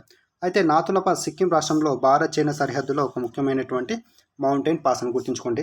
ఇది భారత్ వైపు సిక్కింలో ఉంటుంది, చైనా వైపు అయితేనేమో టిబెట్లో ఉండడం అనేది విశేషం. దీని యొక్క ఎత్తు సుమారుగా 4310 మీటర్ల ఎత్తు ఉంటుంది. ఓకే. గ్యాంగ్టాక్ నుంచి 58 కిలోమీటర్ల దూరంలో ఈ యొక్క నాతుల పాస్ ఉండడం విశేషం, గుర్తుంచుకోండి. అసలు ఇది ఎందుకు వార్తల్లో ఉంది మరి? ఈ యొక్క నాతుల పాస్ ఎందుకు వార్తలు ఉందంటే నాతుల పాస్ ద్వారా భారత్ చైనా మధ్య సరిహద్దు వాణిజ్యం జరుగుతుంది. అయితే ఇది రీసెంట్గా పునఃప్రారంభించడం అనేది విశేషం. అయితే 2020లో చైనా మరియు భారత్ బార్డర్ ట్రేడ్ కోసం నాతుల పాస్ను తిరిగి తేలవడం జరిగింది, అది పునఃప్రారంభించడం జరిగింది. 1962లో భారత్ చైనా యుద్ధం తర్వాత మూసివేయబడిన మార్గాల్లో ఈ యొక్క నాతుల పాస్ అనేది ఒకటని గుర్తుంచుకోండి. Very very important. అయితే కరెంట్ పాయింట్, అసలు దీని నుంచి మనం ఏం నేర్చుకోవాలంటే అయితే 2026లో నాతుల పాస్ ప్రాంతంలో వాణిజ్య కార్యక్రమం పునరుద్ధరణ, తాత్కాలిక మూసివేత తర్వాత తిరిగి ప్రారంభమైన ముఖ్యమైన అంశంగా ఇది. అయితే 2020లో భారత్ చైనా సరిహద్దుల పరిస్థితులు, బార్డర్ ట్రేడ్స్ కూడా చర్చలు కొనసాగుతున్నాయి. దీని గురించి మనం స్ట్రాటజీకి ఏంటంటే చైనాతో సరిహద్దు గల ప్రాంతాలైనటువంటి లడాక్, హిమాచల్ ప్రదేశ్, ఉత్తరాఖండ్, సిక్కిం మరియు అరుణాచల్ ప్రదేశ్ అని గుర్తుంచుకోండి. సో భారత్ చైనా మధ్య ఉన్నటువంటి లైన్ ఏంటంటే line of actual control, very very important. Line of actual control అని గుర్తుంచుకోండి. మరియు రాడ్ క్లిప్ అని కూడా ఉంటుంది. ఈ రాడ్ క్లిప్ ఏంటంటే ఇండియా పాకిస్తాన్ మరియు ఇండియా బంగ్లాదేశ్ అని గుర్తుంచుకోండి, వెరీ వెరీ ఇంపార్టెంట్. అంటే ఓల్డ్ పాకిస్తాన్కి మధ్య ఉన్నటువంటి బార్డర్ లైనే ఈ యొక్క రాడ్ క్లిప్ అని గుర్తుంచుకొని ఇండియా పాకిస్తాన్ మరియు ఇండియా బంగ్లాదేశ్. మరియు డ్యూరాండ్ రేఖ అని కూడా ఉంటుంది, వెరీ వెరీ ఇంపార్టెంట్. డ్యూరాండ్ రేఖ, ఈ డ్యూరాండ్ రేఖ ఏంటంటే ఇండియా మరియు ఆఫ్ఘనిస్తాన్ మధ్య బార్డర్ లైను అని గుర్తుంచుకోండి. ఇంకోటి మెక్మోహన్ రేఖ కూడా ఉంటుంది, మెక్మోహన్ రేఖ. ఈ యొక్క మెక్మోహన్ రేఖ కూడా ఏంటంటే భారత్ చైనా మధ్య ఉన్నటువంటి బార్డర్ అని గుర్తుంచుకోండి. మరియు మన్నార్ సింధు శాఖ ఉంటుంది. ఈ యొక్క మన్నార్ సింధు శాఖ ఏంటంటే భారత్ శ్రీలంక మధ్య ఉన్నటువంటి బార్డర్ లైన్ అని గుర్తుంచుకోండి. ఈ బార్డర్ లైన్లు అన్నిటి కూడా జాగ్రఫీ పరంగా మనకి చాలా చాలా ఇంపార్టెంట్ అని గుర్తుంచుకోండి, వెరీ వెరీ ఇంపార్టెంట్. ఇది ఈజీ ట్రిక్. నాతుల్లా ఎక్కడ ఉన్న సిక్కింలో ఉంది, ఇండియా చైనా మధ్య బార్డర్ ఎన్ని కిలోమీటర్లు ఎక్కడ ఏంది అనేది ఇట్లా ట్రిక్ రూపంలో మీకు ఇవ్వడం జరిగింది. కాల్స్ వస్తే పాటించండి. ఇక్కడ చూడండి నాజీ, నాతుల పాసు మరియు జులేప్లా, ఈ రెండు కూడా ఇక్కడ. దీన్ని ఏమంటారు అంటే రెండు ఉన్నాయి ఇక్కడ, నాజీ అని గుర్తుంచుకోండి. లేకుంటే సినిమా పేరు ఉంటుంది, ఒక మూవీ పేరు జిన్నా అని ఉంటుంది, జిన్నా. ఈ జిన్నా అని గుర్తుంచుకున్నా కూడా సిక్కిం అంటేనే జిన్నా లేదా నాజీ ఏదని గుర్తుంచుకోండి. సో మొత్తానికి అయితే గుర్తుంచుకోండి, వెరీ వెరీ ఇంపార్టెంట్, చాలా చాలా ఇంపార్టెంట్ మనకు గుర్తుంచుకోండి. నెక్స్ట్ క్వశ్చన్ చూడండి, 7th క్వశ్చన్. 2026లో జరగనున్న భారత్ ఇంటర్నేషనల్ రైస్ కాన్ఫరెన్స్, దీన్ని బిర్క్ అంటారు, 2026లో ఎక్కడ నిర్వహించనున్నారు అని అడుగుతున్నాండి, వెరీ వెరీ ఇంపార్టెంట్. సరైన సమాధానం ఏంటంటే న్యూఢిల్లీలోని భారత్ మండపం వేదికగా ఈ యొక్క బిర్క్ అనేటువంటి సమావేశాన్ని నిర్వహిస్తున్నారు. దీని గురించి మన డీటెయిల్ ఎక్స్ప్లెనేషన్ చూస్తే భారత్ ఇంటర్నేషనల్ రైస్ కాన్ఫరెన్స్, దీన్ని బిర్క్ అంటారు. 2026లో 2వ ఎడిషన్, అక్టోబర్ 23, 25లో 2026లో నిర్వహించనున్నారు. అయితే భారత్ మండపం ప్రగతి మైదాన్ న్యూఢిల్లీలో ఈ యొక్క సమావేశం నిర్వహించనున్నారు. ఈ సదస్సు ఇండియన్ రైస్ ఎక్స్పోర్టర్స్ ఫెడరేషన్ మరియు అపేడాతో కలిసి పనిచేస్తుంది, వెరీ వెరీ. ఇక్కడ మీరు గుర్తుంచుకోవాల్సిన విషయం ఏంటంటే అపేడా ఎక్స్పోర్ట్కు సంబంధించి ఒక దేశం నుంచి ఇంకో దేశానికి, మన భారతదేశం నుంచి ఇంకో దేశానికి మీరు ఎగుమతి చేస్తున్నారంటే మాత్రం ఈ యొక్క అపేడా సంస్థ ఆ యొక్క అనుమతి కంపల్సరీ ఉండాలి. ఈ యొక్క అపేడా సంస్థ ద్వారానే ఎగుమతులు దిగుమతులు అనేది సాధ్యమవుతాయని గుర్తుంచుకోండి, వెరీ వెరీ ఇంపార్టెంట్. అయితే బియ్యం కావచ్చు, ప్రపంచ బియ్యం, వాణిజ్యం, సుస్థిర వ్యవసాయం, సాంకేతికత, ఎగుమతులు వంటి అంశాలపై చర్చించేందుకు ఇది ఒక ముఖ్యమైనటువంటి అంతర్జాతీయ వేదిక ఏదంటే బిర్క్ అని గుర్తుంచుకోండి, వెరీ వెరీ ఇంపార్టెంట్. అయితే 120 దేశాల పైగా నుంచి ప్రతినిధులు, సుమారు 30,000 మంది బిజినెస్ విజిటర్లు ఇందులో పాల్గొనడం అనేది విశేషం, గుర్తుంచుకోండి, వెరీ వెరీ ఇంపార్టెంట్. అయితే బిర్క్ ఫుల్ ఫామ్ ఏంటంటే భారత్ ఇంటర్నేషనల్ రైస్ కాన్ఫరెన్స్. ఎక్కడ జరిగిందంటే న్యూఢిల్లీ అని గుర్తుంచుకోండి, అక్టోబర్లో జరిగింది. ఎక్కడ జరిగిందంటే న్యూఢిల్లీలో జరిగింది. సో అపేడా యొక్క భాగస్వామ్యంతో ఇది చేయవలసి ఉంటుంది. IRF అంటే ఇండియా రైస్ ఎక్స్పోర్టర్ ఫెడరేషన్. అపేడా అంటే వెరీ వెరీ ఇంపార్టెంట్ అండి. ఇది మాత్రం మీకు కంపల్సరీ ఎగ్జామ్లో అడిగి పెట్టేది. ఎక్స్పోర్ట్కు సంబంధించింది ఏదైనా ఒక సంస్థ ఉందంటే APEDA. Agriculture and processed food products export development authority, దీన్ని అపేడా అంటారు. ఎప్పుడంటే 1985లో స్థాపించారు. దీని యొక్క హెడ్ క్వార్టర్ ఎక్కడ అంటే మాత్రం ఢిల్లీ. ఈ 3 పాయింట్లు మాత్రం చాలా చాలా ఇంపార్టెంట్ అండి. అపేడా గురించి మీకు కంపల్సరీ బిట్టు, సో ఇది కంపల్సరీ చాలా చాలా ఇంపార్టెంట్, గుర్తుంచుకోండి. అపేడా ఫుల్ ఫామ్ ఏంటంటే agricultural and processed food product export development authority. ఎప్పుడు స్థాపించారంటే 1985లో స్థాపించారు. న్యూఢిల్లీ అని గుర్తుంచుకోండి, head quarter, very very important. ఇది దీని యొక్క ముఖ్య ఇంపార్టెన్స్. మీరు షార్ట్కట్లో నేర్చుకోవాలనుకుంటే నేర్చుకోవచ్చు, very very important. Next question చూడండి, 8th క్వశ్చన్. భారతదేశంలో ప్రతి సంవత్సరం జాతీయ చేనేత దినోత్సవాన్ని ఏ తేదీన జరుపుకుంటారంటే ఆగస్టు 7 అండి, వెరీ వెరీ ఇంపార్టెంట్. ఎప్పుడు జరుపుకుంటారంటే ఆగస్టు 7 జరుపుకోవడం విశేషం. అయితే చూడండి, ఇక్కడ భారతదేశంలో చేనేత కార్మికుల శ్రమను గౌరవించడం, చేనేత రంగాన్ని ప్రోత్సహించడం కోసం ప్రతి సంవత్సరం కూడా ఆగస్టు 7ను జాతీయ చేనేత దినోత్సవంగా మనం నిర్వహిస్తాం. అయితే 1905 ఆగస్టు 7న బెంగాల్ విభజనకు వ్యతిరేకంగా ఈ యొక్క స్వదేశ్ ఉద్యమం అనేది ప్రారంభం కావడం అనేది విశేషం. ఈ చారిత్రక రోజును గుర్తుంచుకుంటూ అయితే ఈ యొక్క స్వదేశీ ఉద్యమాన్ని జరిగినటువంటి రోజు 1905 ఆగస్టు 7, ఈ రోజును గుర్తుంచుకుంటూ మన ప్రధాని నరేంద్ర మోదీ గారు 2015లో కేంద్ర ప్రభుత్వం ఆగస్టు 7ను నేషనల్ హ్యాండ్లూమ్ డేగా, జాతీయ చేనేత దినోత్సవంగా ప్రకటించడం జరిగింది. ఎప్పటి నుంచి నిర్వహిస్తున్నారు ఈ జాతీయ చేనేత దినోత్సవం అంటే 2015 సంవత్సరం 2015 సంవత్సరం నుంచి నిర్వహిస్తున్నారని గుర్తుంచుకోండి. ఎవరు ప్రకటించారంటే మన నరేంద్ర మోదీ గారు ప్రకటించారని గుర్తుంచుకోండి. Very very important. అయితే స్ట్రాటజీకి ఏంటంటే చూడండి, నేషనల్ హ్యాండ్లూమ్ డే ఎప్పుడంటే జాతీయ చేనేత దినోత్సవం అంటారు. August 7 ఎప్పటి నుంచి 2015 నుంచి. దీని యొక్క మొదటి వేడుక ఎక్కడ జరిగిందంటే చెన్నైలో జరిగింది. ఈ నేపథ్యం ఏంటంటే 1905 స్వదేశ్ ఉద్యమం జరిగింది. 1905 August 7 దాన్ని యొక్క నిదర్శనంగా ఈ యొక్క జాతీయ చేనేత దినోత్సవాన్ని August 7 అనేది జరుపుకోవడం విశేషం. అయితే స్వదేశ్ ఉద్యమం అంటే ఏంటంటే బెంగాల్ విభజనకు వ్యతిరేకంగా జరిగినటువంటి ఒక మూమెంట్ అని చెప్పుకోవచ్చు. హ్యాండ్లూమ్స్ యాక్ట్ ఎప్పుడంటే వెరీ వెరీ ఇంపార్టెంట్. చేనేత చట్టం లేదా హ్యాండ్లూమ్స్ యాక్ట్ ఎప్పుడంటే 1985. అయితే ఈ చట్టం ద్వారా కొన్ని ఉత్పత్తులు చేనేత రంగంలోనే ఉత్పత్తి చేయడానికి రిజర్వ్ చేశారు. Very very important. అయితే చేనేత రంగానికి సంబంధించిన ముఖ్యమైన సంస్థ డెవలప్మెంట్ కమిషనర్ హ్యాండ్లూమ్. గుర్తుంచుకోండి, డెవలప్మెంట్ కమిషనర్ హ్యాండ్లూమ్స్ అని గుర్తుంచుకోండి. ఇది చేనేత రంగానికి సంబంధించినటువంటి ఒక సంస్థ అని మనం చెప్పుకోవచ్చు. ఇది ట్రిక్. August 7 1905 స్వదేశ్ ఉద్యమానికి అనుగుణంగా ఈ యొక్క August 7 జాతీయ చేనేత దినోత్సవం జరుపుకోవడం విశేషం. 2015 నుంచి ఈ యొక్క సమస్య నిర్వహిస్తున్నారు. మొదటి సమస్య ఎక్కడంటే మాత్రం చెన్నై అని గుర్తుంచుకోండి. Very very important. National handlooms day. ఇది నేషనల్ హ్యాండ్లూమ్స్ డే గుర్తుంచుకోండి. దీని యొక్క థీమ్ ఏంటంటే ఇది థీమ్ అండి. Honouring the hands that weave our culture and pride అని గుర్తుంచుకోండి. ఇది థీమ్ గుర్తుంచుకోండి. August 7 2020 యొక్క థీమ్ ఏంటంటే ఇది very very important. Next question చూడండి. నెక్స్ట్ క్వశ్చన్ ఏంటంటే 9th question.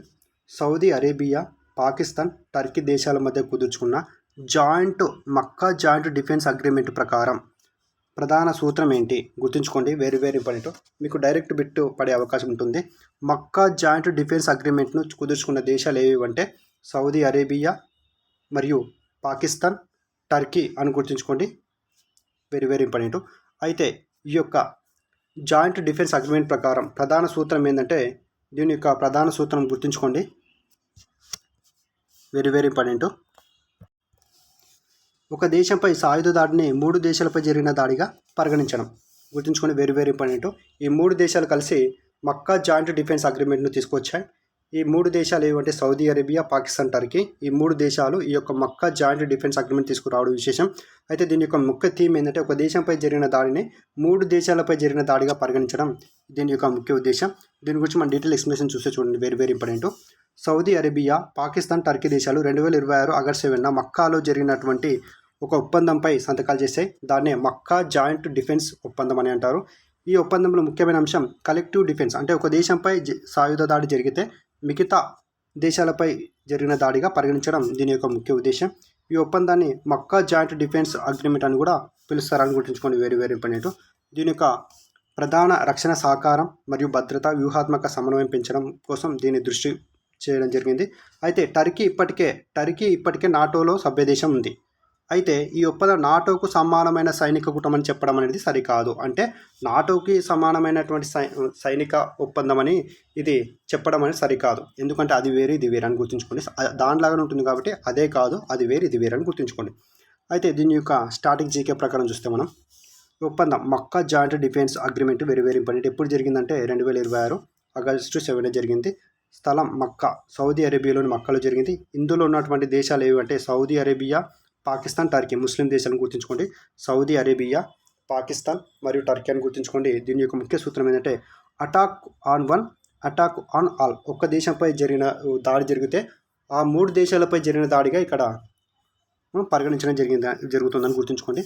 Very very important. Saudi Arabia యొక్క రాజధాని రియాద్, పాకిస్తాన్ యొక్క రాజధాని ఇస్లామాబాద్, టర్కీ ఏమో అంకారా. నాటో సభ్యదేశం. ఇందులో ఏకైక సభ్యదేశం ఏదంటే టర్కీ మాత్రమే. ఈ యొక్క మక్కా ఒప్పందంలో ఉన్నటువంటి దేశాల్లో టర్కీ మాత్రమే నాటోలో సభ్యదేశంగా ఉందని గుర్తుంచుకోవడం వెరీ వెరీ ఇంపార్టెంట్.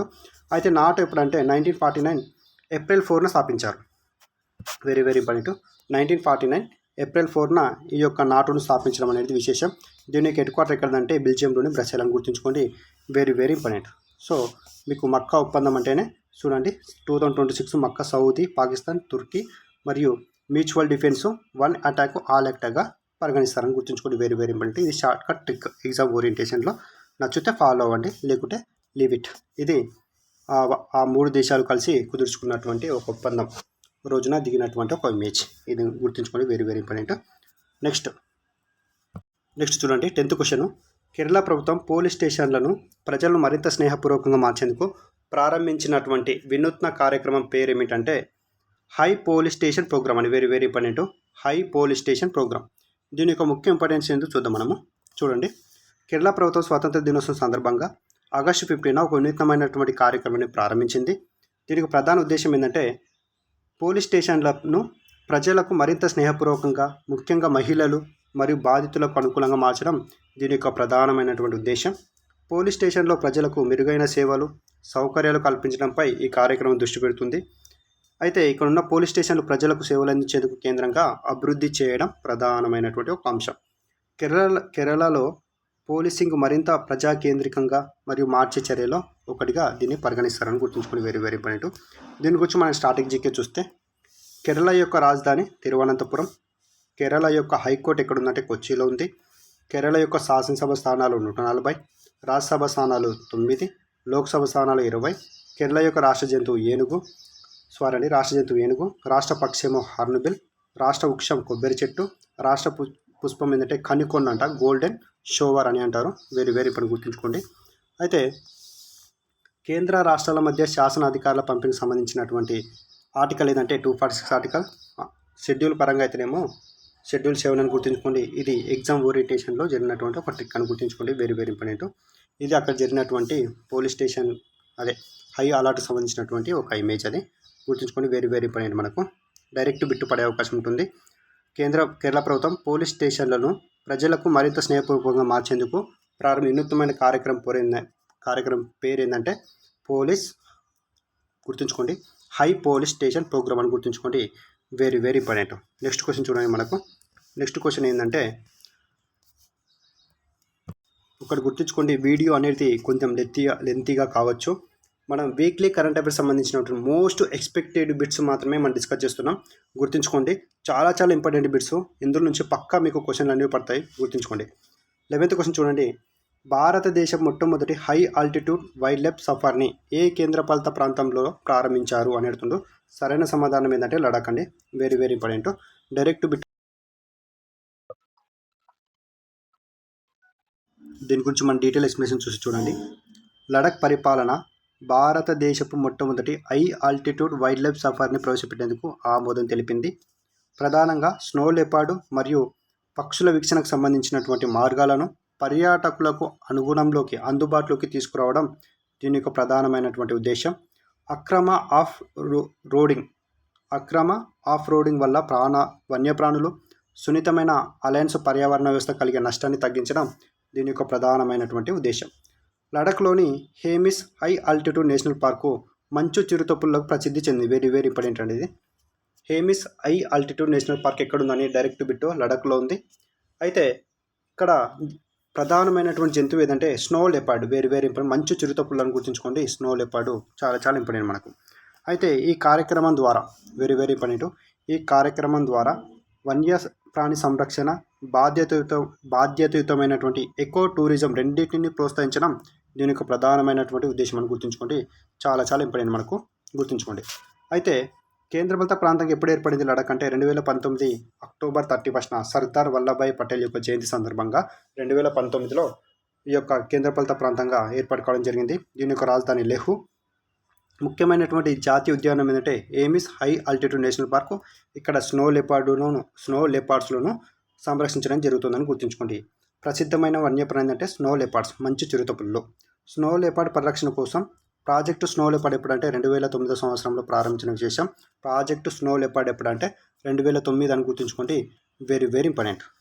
చూడండి, ఇక్కడ లడాక్ ప్రసిద్ధమైన పక్షి ఏంటంటే బ్లాక్ నేకుడ్ క్రేన్ అంట. లడాక్ ప్రసిద్ధ జంతువులు స్నో లెపార్డు, టిబెటన్ వైల్డ్ యాస్ అంటే కియాంగ్ అంటారు, టిబెటన్ గజిల్డ్ మరియు బ్లూ షిప్. ఇలాంటివి లడాక్లో ఉన్నటువంటి ముఖ్యమైన జంతువులుగా మనం చెప్పుకోవచ్చు. ఇది ఎగ్జామ్ ట్రిక్. లడాక్ అంటేనే హై ఆల్టిట్యూడ్లో ఉంటుంది. Snow leopard Hemis national park Hemis high altitude national park అని గుర్తుంచుకోండి.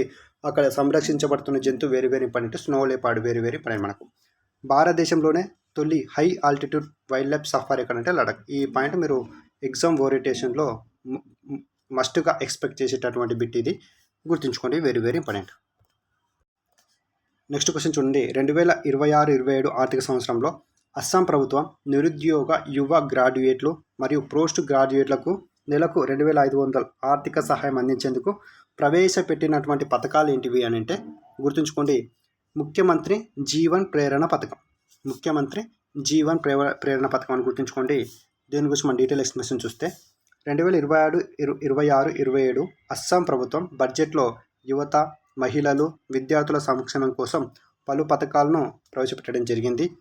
అయితే ముఖ్యమంత్రి జీవన్ ప్రేరణ పథకంలో భాగంగా నిరుద్యోగ గ్రాడ్యుయేట్లు, పోస్ట్ గ్రాడ్యుయేట్లకు 2,500 రూపాయల నెలకు ఆర్థిక సహాయం కింద అందిస్తుంది. వెరీ వెరీ ఇంపార్టెంట్ అది. ముఖ్యమంత్రి జీవన్ ప్రేరణ పథకం ద్వారా నిరుద్యోగ గ్రాడ్యుయేట్లు, పోస్ట్ గ్రాడ్యుయేట్లకు నెలకు 2,500 నిరుద్యోగ వృత్తిని అందిస్తున్నటువంటి స్టేట్ ఏంటంటే మాత్రం అస్సాం అని గుర్తుంచుకోండి. చాలా చాలా ఇంపార్టెంట్. మరి నిజిత్ మోయినా పథకం యొక్క ప్రధాన ఉద్దేశం ఏంటంటే బాలిక విద్యార్థుల కోసం నిజిత్ బాబు ఉన్నత విద్యలో అబ్బాయిల కోసం. గుర్తుంచుకోండి. నిజిత్ మోయినా అనేదేమో బాలికల కోసం మరియు నిజిత్ బాబు అనేదేమో అబ్బాయిల కోసం అని గుర్తుంచుకోండి. Very very important. అయితే నిజిత్ బాబు పథకంలో యూజీ అండర్ గ్రాడ్యుయేట్ విద్యార్థులకు 1,000 రూపాయలు, పీజీ విద్యార్థులకు నెలకు 2,000 రూపాయలు సహాయం చేయడం విశేషం. అస్సాం ప్రభుత్వం ఈ యువత సంక్షేమ పథకాలను విస్తృతంగా అమలు చేయడం విశేషం. అయితే దీని గురించి మనం స్టార్టింగ్ చూసుకుంటే అస్సాం యొక్క రాజధాని దిష్పూర్, అత్యధిక జనాభా కలిగినటువంటి నగరం చూస్తేనేమో గౌహతి, శాసనసభ స్థానాలు 126, ముఖ్యమంత్రి హిమంత్ బిశ్వ శర్మ 2026లో రెండవసారి ముఖ్యమంత్రిగా కొనసాగడం విశేషం. ఇక్కడ ఉన్నటువంటి ముఖ్యమైన నది అస్సాంలో బ్రహ్మపుత్ర. ఇక్కడ దీన్నే దిహాంగ్ మరియు రెడ్ రివర్ అని కూడా అంటారు, బ్రహ్మపుత్రని అస్సాంలో గుర్తుంచుకోండి. ఇక్కడ ఉన్నటువంటి నేషనల్ పార్క్ ఏంటంటే కజిరంగా నేషనల్ పార్క్. ఇది ఒంటి కొమ్ము ఖడ్గమృగాలకు ప్రసిద్ధి చెందినది. రాష్ట్ర జంతువు ఏదంటే ఒక్క కొమ్ము ఖడ్గమృగం, ఒంటి కొమ్ము ఖడ్గమృగమే రాష్ట్ర జంతువు అని గుర్తుంచుకోండి. ఇక్కడ ఉన్నటువంటి పక్షి వైట్ వింగ్డ్ వుడ్ డక్. రాష్ట్ర పుష్పం ఫోక్స్టైల్ ఆర్కిడ్ అని గుర్తుంచుకోండి. మరియు రాష్ట్ర వృక్షం అయితేనేమో హోలాంగ్ అని గుర్తుంచుకోండి. Very very important. ఇది వెరీ వెరీ ఇంపార్టెంట్ మనకు గుర్తుంచుకోండి. 2026-27లో అస్సాం ప్రభుత్వం నిరుద్యోగుల కోసం ఒక ఆర్థిక వృత్తిని కల్పించిన విశేషం. నెలకు 2,500 రూపాయలు ఇస్తారు. దాని పేరు ఏంటంటే ముఖ్యమంత్రి జీవన్ ప్రేరణ పథకం. ముఖ్యమంత్రి జీవన్ ప్రేరణ పథకం ఇది నిరుద్యోగులకు సంబంధించింది. మరియు నిజిత్ మోయినా అంటేనేమో ఆడవాళ్లకు, నిజిత్ బాబు అంటేనేమో మగవాళ్లకు అని గుర్తుంచుకోండి. ఈ స్కీమ్స్ అన్నీ కూడా మన అస్సాం ప్రభుత్వం తీసుకురావడం జరిగింది 2026-27 బడ్జెట్లో భాగంగా అని గుర్తుంచుకోండి. Very very important. Next question చూడండి. 13th question.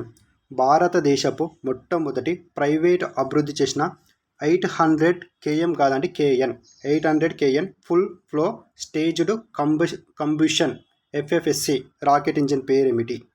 భారతదేశపు మొట్టమొదటి ప్రైవేట్గా అభివృద్ధి చేసిన 800 kN full flow staged combustion FFSC engine పేరు ఏమిటంటే ఎవరెస్ట్ అండి. Very very important. Compulsory expected bit అనేది Everest.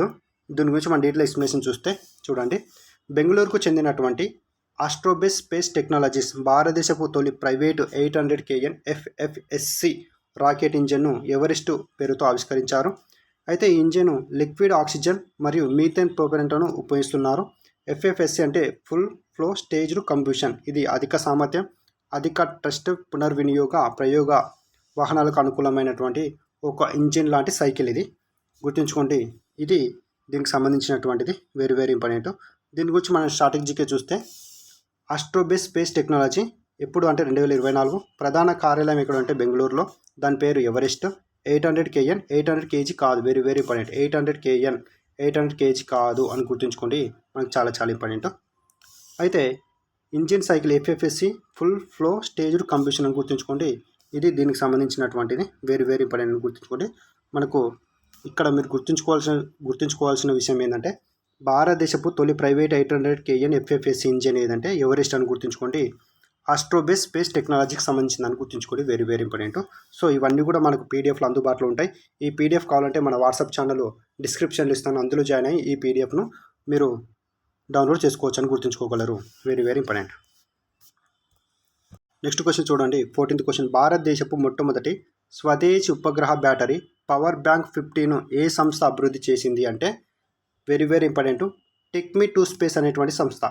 Take me to space అనేటువంటి ఒక సంస్థ దీన్ని పవర్ బ్యాంక్ 50ను అభివృద్ధి చేయడం అనేది విశేషం. Take me to space.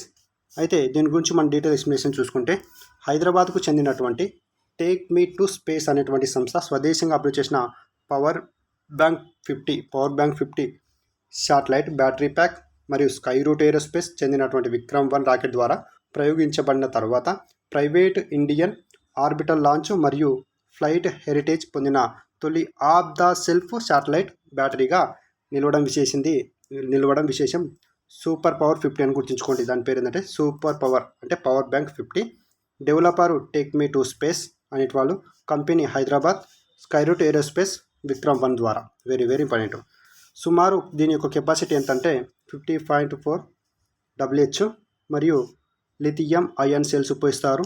Power bank 50 ప్రత్యేకత ఏంటంటే మరి వెరీ వెరీ ఇంపార్టెంట్, క్యూబిక్ శాటిలైట్ కోసం మోడ్యులర్ బ్యాటరీ ప్యాక్. మరి ఇవన్నీ కూడా మనకు పీడిఎఫ్లో ఉండడం విశేషం గుర్తుంచుకోండి. ఇవన్నీ కూడా మీరు పీడిఎఫ్లో చూసుకోవచ్చు. మనకి వీడియో లెంత్ అవుతుంది కాబట్టి మోస్ట్ ఇంపార్టెంట్ పాయింట్స్ మాత్రం చెప్పుకోబోతున్నాం. సో ఇవన్నీ కావాలంటే మీరు పీడిఎఫ్ను మన వాట్సాప్ ఛానల్లో డౌన్లోడ్ చేసుకోండి. మీకు డిస్క్రిప్షన్లో మన వాట్సాప్ ఛానల్ యొక్క లింక్ ఇస్తాను, గమనించగలరు. నెక్స్ట్ క్వశ్చన్ చూడండి, most very very very very important question ఇది. ఎన్ని స్టార్లను పెట్టుకోండి, దీనికి ఎన్ని స్టార్లను పెట్టుకోండి. భారతదేశంలో 101వ రామ్సార్ సైట్గా గుర్తింపు పొందినటువంటి గ్లో లేక్ ఎక్కడుంది అని అడుగుతున్నాండి. Very very important. సో ఇది ఎక్కడుందంటే అరుణాచల్ ప్రదేశ్లో ఉందండి. కామ్లాంగ్ టైగర్ రిజర్వ్ పక్కన గ్లో లేక్ ఉంది. ఎక్కడంటే అరుణాచల్ ప్రదేశ్లో ఉండడం విశేషం. ఇది 101వ రామ్సార్ సైట్గా గుర్తింపు పొందినది గ్లో లేక్ అని గుర్తుంచుకోండి. Very very important. సరైన సమాధానం కామ్లాంగ్ టైగర్ రిజర్వ్ పక్కన ఉన్నటువంటి గ్లో లేక్ ఎక్కడంటే అరుణాచల్ ప్రదేశ్ అని గుర్తుంచుకోండి. Very very important. అయితే గ్లో లేక్ను భారతదేశం 101వ రామ్సార్ సైట్గా గుర్తించారు. ఇది అరుణాచల్ ప్రదేశ్లోని కామ్లాంగ్ టైగర్ రిజర్వ్ మరియు వైల్డ్ లైఫ్ సాంచురీ పరిధిలో ఉన్నటువంటి ఫ్రెష్ వాటర్ లేక్. ఇది అరుణాచల్ ప్రదేశ్లో ఉంది. దాని పేరు ఏంటంటే గ్లో లేక్ అని గుర్తుంచుకోండి. ఈ యొక్క గ్లో లేక్ ఏంటంటే అరుణాచల్ ప్రదేశ్లో గుర్తింపు పొందినటువంటి మొట్టమొదటి Ramsar site. Very very important. Arunachal Pradesh స్టేట్లో మొట్టమొదటిగా గుర్తింపు పొందినటువంటి రామ్సార్ సైట్ ఏదంటే గ్లో లేక్ అని గుర్తుంచుకోండి. ఇది కామ్లాంగ్ టైగర్ రిజర్వ్లో భాగంగా ఉందని గుర్తుంచుకోండి. వెరీ వెరీ ఇంపార్టెంట్ మనకు. ఓకేనా, ఇది 101వ రామ్సార్ సైట్ అని గుర్తుంచుకోండి. ఇటీవల రీసెంట్గా 100వ రామ్సార్ సైట్ గుర్తుంచుకోండి. అది కూడా చాలా చాలా ఇంపార్టెంట్. అది ఉత్తరప్రదేశ్లో ఉంటుంది. దాని పేరు ఏంటో మీకు తెలిస్తే కామెంట్ చేయండి. ఇది అరుణాచల్ ప్రదేశ్లో ఉంది. కామ్లాంగ్ టైగర్ రిజర్వ్ పక్కన ఉండడం విశేషం. 101వ దాన్ని గుర్తుంచుకోండి. ఫస్ట్ రామ్సార్ సైట్ ఇది అరుణాచల్ ప్రదేశ్ స్టేట్లో. ఓకేనా, ఇది 1168 మీటర్ల ఎత్తులో ఈ యొక్క కామ్లాంగ్ దగ్గర గ్లో లేక్ అనేది ఉంటుందని గుర్తుంచుకోండి.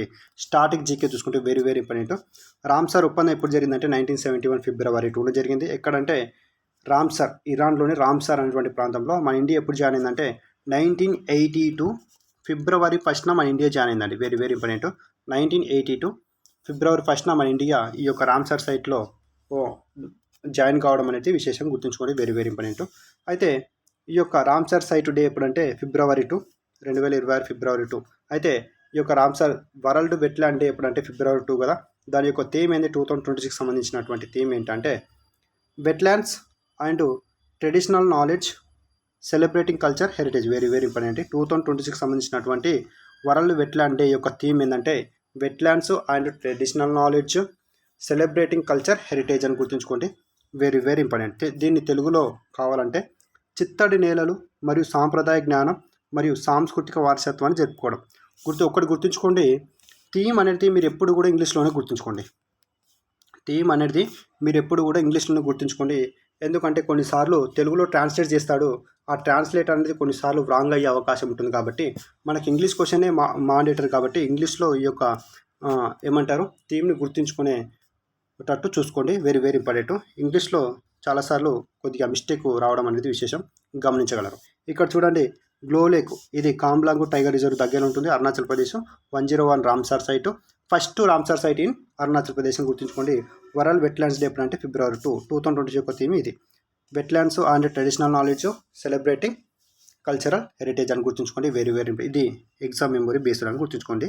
ఇది 101వ world Ramsar site Glow lake అని గుర్తుంచుకోండి. అరుణాచల్ ప్రదేశ్ కామ్లాంగ్ టైగర్ రిజర్వ్ ఒడ్డున ఉంటుందని గుర్తుంచుకోండి. Very very important. Next question చూడండి, చాలా చాలా important question. Khelo India youth games సంబంధించినటువంటి క్వశ్చన్ ఇది. హోస్ట్ ఎక్కడంటే 2026లో తెలంగాణ. దానికి సంబంధించింది చూడండి. 8వ ఖేలో ఇండియా యూత్ గేమ్స్ 2026కు ఆతిథ్యం ఇవ్వనున్న రాష్ట్రం ఏదంటే సరైన సమాధానం ఏంటంటే తెలంగాణ అండి. సరైన సమాధానం ఏంటంటే తెలంగాణ. అయితే ఖేలో ఇండియా యూత్ గేమ్స్ అనేటి 2026 8వ ఎడిషన్ మన తెలంగాణలో జరిగే ఎడిషన్ ఎన్నవదంటే 8వ ఎడిషన్కు తెలంగాణ ఆతిథ్యం ఇవ్వనుంది. అయితే ఈ విషయాన్ని కేంద్ర యోజన మంత్రిత్వ శాఖ అయినటువంటి మన్సుఖ్ మాండవీయ 2026 జూలై 8న ప్రకటించారు. ఇక్కడ 2026వ ఖేలో ఇండియా యూత్ గేమ్స్ యొక్క వేదిక ఎక్కడంట తెలంగాణ అని గుర్తుంచుకోండి.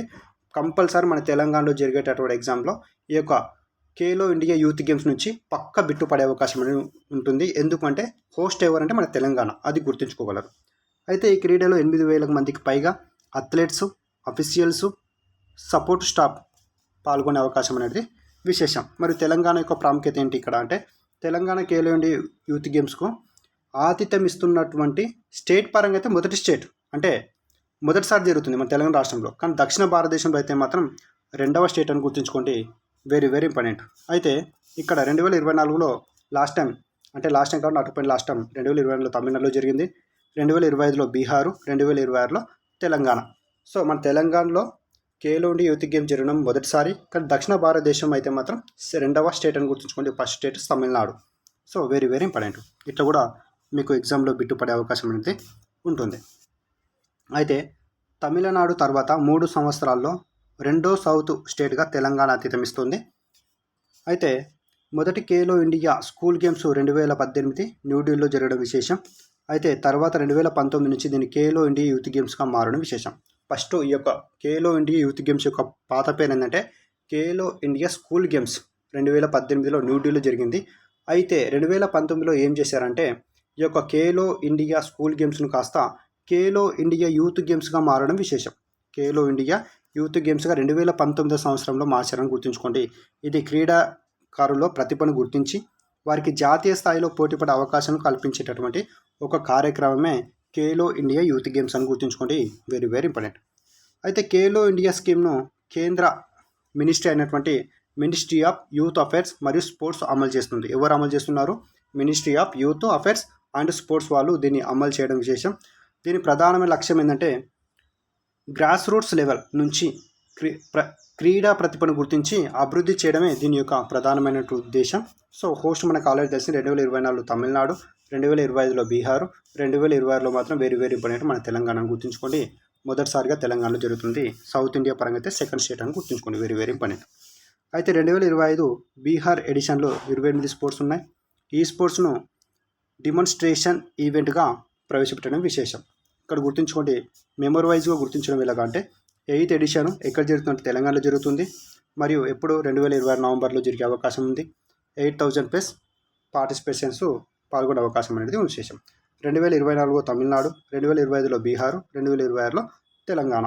ఖేలో ఇండియా ఏ మినిస్ట్రీ కిందకు వస్తుందంటే ministry of youth affairs and sports వారి కింద ఈ యొక్క ఖేలో ఇండియా యూత్ గేమ్స్ అనేది నిర్వహించిన విశేషం. ఇది ఖేలో ఇండియా యొక్క ఇమేజ్, న్యూస్ పేపర్లో ఉన్నటువంటి ఒక ఇమేజ్ అని గుర్తుంచుకోండి. Very very important. ఇది కూడా వెరీ వెరీ ఇంపార్టెంట్ అండి. దీన్ని కూడా ఎన్ని స్టార్ మార్కులు పెట్టు అన్ని స్టార్ మార్కులు పెట్టుకోండి. చాలా చాలా ఇంపార్టెంట్ క్వశ్చన్. మిషన్ క్లౌడర్ లేపార్డ్ ఏదంటే మేఘాలయ. చూడండి క్వశ్చన్ ఏంటంటే 2026లో మిషన్ క్లౌడర్ లేపార్డును ఏ రాష్ట్రం తన రాష్ట్ర జంతువుల పరిరక్షణ కోసం ప్రారంభించారు? వెరీ వెరీ ఇంపార్టెంట్ అండి. సరైన సమాధానం ఏంటంటే మేఘాలయ. దీని గురించి మనం డీటెయిల్ ఎక్స్ప్లెనేషన్ చూసుకుంటే చూడండి. ఇక్కడ మేఘాలయ ప్రభుత్వం 2026లో మిషన్ క్లౌడెడ్ లేపార్డ్ ఏదంటే మిషన్ క్లౌడెడ్ లేపార్డును అనే ప్రత్యేక కన్సర్వేషన్ ప్రోగ్రామ్ను ప్రారంభించింది. దీని ప్రధాన ఉద్దేశం ఏంటంటే క్లౌడెడ్ లేపార్డ్ మరియు దాని హ్యాబిటేట్ను సంరక్షించడం. ఈ mission international clouded leopard day August 4ను సందర్భంగా ప్రారంభించడం విశేషం. Very very important. So leopard యొక్క మిషన్ను ప్రారంభించినటువంటి మిషన్ క్లౌడెడ్ లేపార్డును ప్రారంభించినటువంటి స్టేట్ ఏంటంటే మాత్రం మేఘాలయ అని గుర్తుంచుకోండి. సో స్నో లెపార్డ్ అంటే ఇంటర్నేషనల్ క్లౌడెడ్ లెపార్డ్ డే ఎప్పుడంటే ఆగస్టు 4న ఈ యొక్క డే ఎప్పుడంటే ఆగస్టు 4 ఆ రోజే మిషన్ క్లౌడెడ్ లెపార్డ్ను మేఘాలయ స్టేటు ప్రారంభించిన విశేషం. దీనికి ప్రధాన లక్ష్యాలు ఏంటివంటే క్లౌడెడ్ లెపార్డ్ యొక్క పరిరక్షణ, హ్యాబిటేట్ పార్టిసిపెంట్ రెస్టోరేషన్ మరియు ప్రజల భాగస్వామ్యం, సైంటిఫిక్ మైనాటరింగ్ మరియు wildlife corridors and habitat connectivity మెరుగుపరచడం. ఇటువంటి అంశాలపైన ఎక్కువ మనకు రావడం విశేషం. అయితే మరియు ఈ యొక్క క్లౌడెడ్ లెపర్డ్ యొక్క సైంటిఫిక్ నేమ్ ఏంటంటే నియోఫెలిస్ నెబులోసా ఫ్యామిలీ ఏంటంటే ఫెలిడా ఫ్యామిలీకి చెందింది. ఐయుసిఎన్లో దీని యొక్క కేటగిరీ ఏంటంటే వల్నరబుల్ స్టేట్ అండి, వల్నరబుల్ కేటగిరీగా ఉంది. సిటీస్ అపెండిక్స్ 1లో ఇది భాగంగా ఉండడం అనేది విశేషం, గుర్తుంచుకోండి. ఇండియాలో ప్రధానంగా north east India, Sikkim, north Bengal, Assam, Meghalaya మొదలైన ప్రాంతాలు ఇది కనిపిస్తుంది. Meghalaya state animal clouded leopard అని గుర్తుంచుకోండి. వెరీ ఇంపార్టెంట్, మనకు చాలా ఇంపార్టెంట్ క్లౌడెడ్ లెపర్డ్. ఇదంతా కూడా నేను మనకు పీడిఎఫ్లో ఇవ్వడం జరుగుతుంది. సో పీడిఎఫ్లో ఇదంతా కూడా మీరు చదువుకోవడం విశేషం, గుర్తుంచుకొని చదువుకోగలరు. చూడండి, మిషన్ క్లౌడెడ్ లెపర్డ్ ఎక్కడంటే మేఘాలయ స్టేట్ యానిమల్. దీని యొక్క సైంటిఫిక్ నేమ్ ఏంటంటే నియోఫెలిస్ నెబులోసా. ఐయుసిఎన్ వల్నరబుల్గా ఉంది. సో దీని యొక్క డే ఎప్పుడంటే క్లౌడెడ్ లెపర్డ్ డే ఆగస్ట్ 4 అని గుర్తుంచుకోండి. వెరీ ఇంపార్టెంట్, మనకు చాలా ఇంపార్టెంట్. ఇది మేఘాలయ, చూడండి, Meghalaya state in snow leopard స్వారండి clouded leopard mission. Very important, ఇది ఆ యొక్క ఇమేజ్ అని గుర్తుంచుకోండి. నెక్స్ట్ క్వశ్చన్ చూడండి, 18th క్వశ్చన్. స్వదేశీ ఆఫ్రికన్ స్వైన్ ఫీవర్ వ్యాక్సిన్ పేరు MA104. దీనికి సంబంధించినటువంటి క్వశ్చన్. భారత్లో స్వదేశీ MA104 ఆధారిత ఆఫ్రికన్ స్వైన్ ఫీవర్ను వ్యాక్సిన్ను అభివృద్ధి చేసినటువంటి సంస్థ ఏదంటే ఐకార్ నిషాద్ అని గుర్తుంచుకోండి. Very important. దీని గురించి మన డీటెయిల్ ఎక్స్ప్లెనేషన్ చూస్తే చూడండి, ఆఫ్రికన్ స్వైన్ ఫీవర్కు స్వదేశీ వ్యాక్సిన్ అభివృద్ధి చేసింది. దాని పేరు ఏదంటే MA104 cell based live attenuated ASF vaccine for pigs. ICAR national institute of high security animal disease Bhopal అభివృద్ధి చేసింది. ఇది అభివృద్ధి చేసిన వాళ్ళు ఎవరంటే ఆఫ్రికన్ స్వైన్ ఫ్లూ ఫీవర్ యొక్క వ్యాక్సిన్ MA104. దీన్ని అభివృద్ధి చేసినటువంటి సంస్థ పేరు ఏంటంటే ఐకార్ మరియు NIHSAD అని గుర్తుంచుకోండి. ఎక్కడంటే భోపాల్ అని గుర్తుంచుకోండి. Very important. అయితే ఈ వ్యాక్సిన్ గురించి ఏంటి మనకు అంటే గుర్తుంచుకోండి. వ్యాక్సిన్ నేమ్ ఏంటంటే 104 cell based live attenuated ASC vaccine అని గుర్తుంచుకోండి. డిసీజ్ ఏంటంటే ఆఫ్రికన్ స్వైన్ ఫీవర్. ఇది పిక్స్ వలన వస్తుందని గుర్తుంచుకోండి. పిక్స్ వలన ఇది రావడం విశేషం. డెవలప్డ్ బై ఐకార్ NIHSAD అని గుర్తుంచుకోండి. సో ఎక్కడంటే భోపాల్, మధ్యప్రదేశ్లోని భోపాల్ అని గుర్తుంచుకోండి. సింపుల్గా అండి. సో ఇక్కడ జరిగినటువంటి వ్యాక్సిన్ పేరు ఏంటి, వెరీ ఇంపార్టెంట్. భారత్లో స్వదేశీ MA104 African swine fever vaccine పేరు అంటే MA104 అని గుర్తుంచుకోండి. దీన్ని అభివృద్ధి చేసినటువంటి సంస్థ ఏంటంటే ఐకార్ NIHSAD అని గుర్తుంచుకోండి. Very important. మనకు మిగతా అంతా కూడా మనకు పీడిఎఫ్లో ఇవ్వడం జరుగుతుంది. మీరు పీడిఎఫ్లో చూసి మీరు చదువుకోగలరు. ఇక్కడ ఇంపార్టెంట్ పాయింట్ ఏంటంటే చూడండి, ICAR Indian council of agriculture research ఎప్పుడు స్థాపించారంటే 1929లో స్థాపించారు. దీని హెడ్ క్వార్టర్ న్యూఢిల్లీలో ఉంది. Ministry of agriculture and farmers అని గుర్తుంచుకోండి. Very important. ఇది ఈజీ మెమొరీ, గుర్తుంచుకోండి. మీకు పీడిఎఫ్లో ఉంటుంది, మీరు అక్కడ చూసి నేర్చుకోవచ్చు. నెక్స్ట్ క్వశ్చన్ చూడండి, వెరీ ఇంపార్టెంట్. 19th question. తెలంగాణలో 326 బయో ఇన్ఫిట్ రీసెర్చ్ సెంటర్లకు సంబంధించినటువంటి క్వశ్చన్ ఇది. తెలంగాణలో సహజ వ్యవసాయాన్ని ప్రోత్సహించేందుకు ఏర్పాటు చేస్తున్న 326 బయో ఇన్ఫిట్ రిసోర్స్ సెంటర్, దీన్నే BRCS అంటారు. ప్రధానంగా ఏ మిషన్కు సంబంధించినదని గుర్తుంచుకోండి. సంబంధించినదని అడుగుతుండు. Very important. National mission on natural farming అని గుర్తుంచుకోండి. సరైన సమాధానం ఏంటంటే ఆప్షన్ ఏ. దీని గురించి మన డీటెయిల్ ఎక్స్ప్లెనేషన్ చూస్తే చూడండి, national mission on natural farming NMNF అని అంటారు. దీని గురించి తెలంగాణలో న్యాచురల్ ఫార్మింగ్ అంటే సహజ వ్యవసాయాన్ని ప్రోత్సహించేందుకు 326 బయో ఇన్ఫిట్ రిసోర్స్ సెంటర్స్కు ఏర్పాటు చేస్తున్నారు. వీటి ద్వారా రైతులకు సహజ వ్యవసాయం ఉపయోగించే బయో ఇన్ఫిట్స్ అందుబాటులోకి తీసుకురావడం, వాటి తయారీపై శిక్షణ ఇవ్వడం వంటి సహాయం అందుతుంది. దీనివల్ల గుర్తుంచుకోండి. Very important. సో మనకు ఎన్ని ప్రాంతాల్లో అంటే 326 బయోఫ్యూల్ సెంటర్లు మన తెలంగాణలో ఏర్పాటు చేస్తున్నారు. దేని ద్వారా ఏర్పాటు చేస్తున్నారు అనేది ఇంపార్టెంట్. చాలా national mission for natural farming అని గుర్తుంచుకోండి. చాలా ఇంపార్టెంట్. మిగతా అంతా కూడా మనకు పీడిఎఫ్లో ఉండడం విశేషం, గుర్తుంచుకోండి. చాలా ఇంపార్టెంట్. ఇది మెమొరీ బేస్డ్ చూడండి, మెమొరీ బేస్డ్ సంబంధించినది. తెలంగాణలో మొత్తం ఎన్ని అంటే 326 ఈ యొక్క తీసుకురావడం జరుగుతుంది.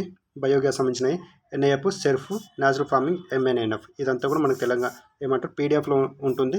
ఆ పీడిఎఫ్ని చూసి మీరు నేర్చుకోగలరు, గమనించండి. నెక్స్ట్ క్వశ్చన్ చూడండి, 21 క్వశ్చన్. బ్రిక్స్ అంతర్జాతీయ గణాంక సంస్థల అధిపతుల సమావేశం 2026. 2026లో బ్రిక్స్ నేషనల్ స్టాటిస్టికల్ ఆఫీసర్ అధిపతుల సమావేశం ఏ దేశ అధ్యక్షతన మరియు ఏ ప్రధాన థీమ్తో జరిగింది అని అడుగుతున్నాండి. చాలా చాలా ఇంపార్టెంట్. మనకు సరైన సమాధానం ఏంటంటే భారత్ అధ్యక్షతన జరిగింది. సరైన థీమ్ ఏంటంటే quality, statistics and driver of change అని గుర్తుంచుకొని వెరీ వెరీ ఇంపార్టెంట్. సరైన సమాధానం ఏంటంటే ఇదంటే క్వశ్చన్ డైరెక్ట్ పడే అవకాశం ఉంటుంది. Very very important. బ్రిక్స్ యొక్క నేషనల్ స్టాటిస్టికల్ ఆఫీసర్ యొక్క అధిపతుల సమావేశం ఎక్కడ జరిగిందంటే మాత్రం ఇండియాలో జరిగింది. థీమ్ ఏంటంటే quality statistics as driving of change అని గుర్తుంచుకొని వెరీ వెరీ ఇంపార్టెంట్. మనం బ్రిక్స్ గురించి స్టాటిక్ చూసుకుంటే 2026లో భారత్ బ్రిక్స్ అధ్యక్షత 2026 సంవత్సరంలో భారత్ బ్రిక్స్కు అధ్యక్షత వహించనుంది. అయితే భారతదేశంలో నేషనల్ స్టాటిస్టికల్ ఆఫీసర్ ఆధ్వర్యంలో బ్రిక్స్ దేశాల గణాంక సంస్థల అధిపతుల సమావేశం నిర్వహించబడింది. దీని యొక్క ప్రధాన థీమ్ ఏంటంటే quality statistics and driver of change అని గుర్తుంచుకోండి. Very very important. National statistical officer యొక్క సమ్మిట్ ఎక్కడ జరిగిందంటే మన ఇండియాలోనే జరిగింది. సో దాని యొక్క థీమ్ ఏంటంటే మాత్రం ఇదని గుర్తుంచుకోండి. Very very important. అయితే అంటే నాణ్యమైన గణాంకాలు, విధాన నిర్ణయాలు, అభివృద్ధి మార్పులకు ఆధారంగానే దీని యొక్క భావనను గుర్తుంచుకోండి. అది తెలుగులో అండి. Very very important. దీని గురించి మనం స్ట్రాటజీగా చూసుకుంటే బ్రిక్స్ అనేది అభివృద్ధి చెందుతున్న ఎమర్జింగ్ ఆర్థిక వ్యవస్థల మధ్య సహకారం కోసం ఏర్పడినటువంటి ఒక అంతర్జాతీయ వేదిక. బ్రిక్స్ ఎప్పుడు ఏర్పడిందో మనకు ఆల్రెడీ తెలుసు. 2009లో ఏర్పడింది. 2010లో స్టార్టింగ్లో బ్రిక్గా ఏర్పడింది. దాని తర్వాత సౌత్ ఆఫ్రికా 2010లో చేరడం వల్ల బ్రిక్స్గా మారడం విశేషం. సో ఇది ప్రీవియస్ క్వశ్చన్ అండి. బ్రిక్ అనేది బ్రిక్స్గా మారింది. ఏ దేశం చేరడంతో బ్రిక్స్గా మారింది అని అడిగాడు. ప్రీవియస్ క్వశ్చన్ ఇది. సౌత్ ఆఫ్రికాను గుర్తుంచుకోండి. 2010లో సౌత్ ఆఫ్రికా చేరడంతోనే బ్రిక్ కాస్త బ్రిక్స్గా మారడం అనేది విశేషం. Very very important. మరి బ్రిక్స్లో ఉన్నటువంటి దేశాలు ప్రజెంట్ ఎన్ని అంటే 11 దేశాలు ఉన్నాయి. అవి ఏ దేశాలు అంటే Brazil, Russia, India, China, south Africa. దాంతో పాటుగా ఇవి స్టార్టింగ్ సభ దేశాలండి. దాని తర్వాత ఈజిప్టు, ఇథియోపియా, ఇరాను, యుఏఈ మరియు సౌదీ అరేబియా, ఇండోనేషియా దేశాలన్నిటివి తర్వాత చేరినటువంటి దేశాలను గుర్తుంచుకోండి. Very very important. అయితే 2026లో బ్రిక్స్ చైర్గా మన భారతదేశం వ్యవహరిస్తుంది. అయితే భారత్ గతంలో 2012, 2016, 2021 సంవత్సరంలో కూడా బ్రిక్స్కు అధ్యక్షత బాధ్యతలు నిర్వహించింది. 2026లో భారతదేశం 4వసారి అధ్యక్షత వహించనుంది. 2026లో బ్రిక్స్ యొక్క theme building for resilience, innovation, cooperation and sustainability. Very very important. ఏ థీమ్తో బ్రిక్స్ సమావేశం మన ఇండియాలో జరుగుతుంది? 4th మన ఇండియాలో అంటే సో ఇండియాలో జరగడం 4వసారి 2026లో బ్రిక్స్ సమావేశం ఇండియాలో జరుగుతుంది. దాని యొక్క థీమ్ ఏంటంటే building for resilience, innovation, cooperative and sustainability అని గుర్తుంచుకోండి. చాలా చాలా ఇంపార్టెంట్ మనకు. ఇదంతా కూడా మనకు పీడిఎఫ్లో ఉండడం విశేషం, గమనించగలరు. ఇది చూడండి. ఈజీ మెమొరీ బేస్డ్ ఏంటంటే 2026 ఇండియా హోస్ట్ చేయనుంది. బ్రిక్స్ యొక్క చైర్గా ఉండనుంది. ఎన్ఎస్ఓ క్వాలిటీ దీని యొక్క థీమ్ అండి. ఇది వెరీ వెరీ ఇంపార్టెంట్. 11 కంట్రీస్ ఉన్నాయి. 2012, 2016, 2021, 2026లో మన భారతదేశం అధ్యక్షత వహించడం ఇది 4వసారి అని గుర్తుంచుకోండి. 2026లో main theme building for resilience, innovation, cooperation and sustainability. ఈ యొక్క థీమ్ అనేది మనకు చాలా చాలా చాలా చాలా చాలా ఇంపార్టెంట్ అని గుర్తుంచుకోండి. సో పక్కా అడిగే అవకాశం ఉంటుంది. భారతదేశం ఏ థీమ్తో 2026లో బ్రిక్స్ సమావేశం నిర్వహించిందని అడిగే అవకాశం ఉంటుందని గమనించగలరు. నెక్స్ట్ క్వశ్చన్ చూడండి. 22 క్వశ్చన్. హీరోషిమా డే ఎప్పుడు అని అడుగుతుండండి. హీరోషిమా డే ఎప్పుడు అని అడుగుతుండు. ఆగస్టు 6 కొంచెం అండి. అయితే ఆగస్టు 6. సో హీరోషిమా డే ఏ తేదీన ప్రకటిస్తారు అంటే సరైన సమాధానం ఏంటంటే ఆగస్టు 6 అండి. సో గుర్తుంచుకోండి. Hiroshima, Nagasaki. హీరోషిమానేమో ఆగస్టు 6న నిర్వహిస్తారు. మరియు నాగసాకి ఏమో ఆగస్టు 9న. నాగసాకి డే ఏమో ఆగస్టు 9న. 1945లో జరిగినటువంటి జపాన్లో జరిగినటువంటి బాంబు దాడులకు గుర్తింపుగా ఈ యొక్క డేలను నిర్వహించడం జరుగుతుంది. ఇందులో ఉన్నటువంటి స్టార్టింగ్ జీకే చాలా చాలా చాలా ఇంపార్టెంట్ అండి. ప్రతి ఒక్క పాయింట్ చాలా ఇంపార్టెంట్, గుర్తుంచుకోండి. డీటెయిల్గా చూద్దాం. చూడండి. హీరోషిమా డేను ప్రతి సంవత్సరం ఆగస్టు 6న మరియు ఆగస్టు 6న ప్రకటిస్తారు. 1945 ఆగస్టు 6న అమెరికా దేశం జపాన్లోని హీరోషిమా నగరం పైన ఏ అణుబాంబు అంట లిటిల్ బాయ్ అనేటువంటి యురేనియం అండి. లిటిల్ బాయ్ అనేది యురేనియంకి సంబంధించింది. లిటిల్ బాయ్ అనేది యురేనియంకి సంబంధించినటువంటి ఒక అణుబాంబు. ఈ అణుబాంబును ఎనోలా గే అనే B-29 బాంబర్ విమానం నుంచి వేశారని గుర్తుంచుకోండి. Very very important. Very very important. సింపుల్గా హీరోషిమా డేని ఎప్పుడు అంటే 1945 ఆగస్టు 6న అమెరికా ఈ యొక్క రోజున లిటిల్ బాయ్ అనేటువంటి యురేనియం బాంబును జపాన్పై వేయడం జరిగింది. సో అక్కడ ఉన్నటువంటి ప్రాంతాలన్నీ శిలాశిథిలమయ్యాయి. సో అందుకనే దాని గుర్తుగా హీరోషిమా డేగా నిర్వహించడం జరుగుతుంది. ఎవ్రీ ఇయర్ కూడా ఆగస్టు 6న. గుర్తుంచుకోండి, ఇదే ఆగస్టు 9న నాగసాకి డేగా నిర్వహిస్తారు. అది కూడా ఇంపార్టెంట్. అక్కడ చేసినటువంటి బాంబు ఏదంటే fat man. Very very important. Fat man అనేటువంటి ప్లూటోనియం సంబంధించినటువంటి అణుబాంబు దాన్ని వేయడం జరిగిందని గుర్తుంచుకోండి. Very very important. అయితే 2026 హీరోషిమా డే 81వ వార్షికోత్సవం. ఇది 1945 2026 నాటికి 81 సంవత్సరాలు పూర్తి కావడం విశేషం. హీరోషిమా అండ్ నాగసాకి ఇవి చాలా ఇంపార్టెంట్ మనకు స్ట్రాటజిక్ పరంగా. హీరోషిమానేమో ఆగస్టు 6, లిటిల్ బాయ్ అనేటువంటి uranium bomb very very important. Nagasaki ఏమో ఆగస్టు 9. ఇది ఫ్యాట్మన్ అనేటువంటి ప్లూటోనియం. ఇది ప్రీవియస్ బిట్స్ అండి. లిటిల్ బాయ్ అనేది అంటే హీరోషిమా పైన వేసినదేమో లిటిల్ బాయ్, ఇది ఇంపార్టెంట్. అది ఏ రకమైనటువంటి బాంబు అంటే యురేనియం సంబంధించినటువంటి అణుబాంబు. నాగసాకి అనేది ఆగస్టు 9. సో ఇది ఫ్యాట్మన్ సంబంధించినటువంటి ప్లూటోనియం అంటే ఫ్యాట్మన్ అనేటువంటి పేరుతో ప్లూటోనియం సంబంధించినటువంటి ఒక అణుబాంబు అని గుర్తుంచుకోండి. Very very important. Little boy ఏమో యురేనియంకి సంబంధించినటువంటి అణుబాంబు, మరియు ఫ్యాట్మన్ ఏమో ప్లూటోనియంకి సంబంధించినటువంటి అణుబాంబు అని గుర్తుంచుకోండి.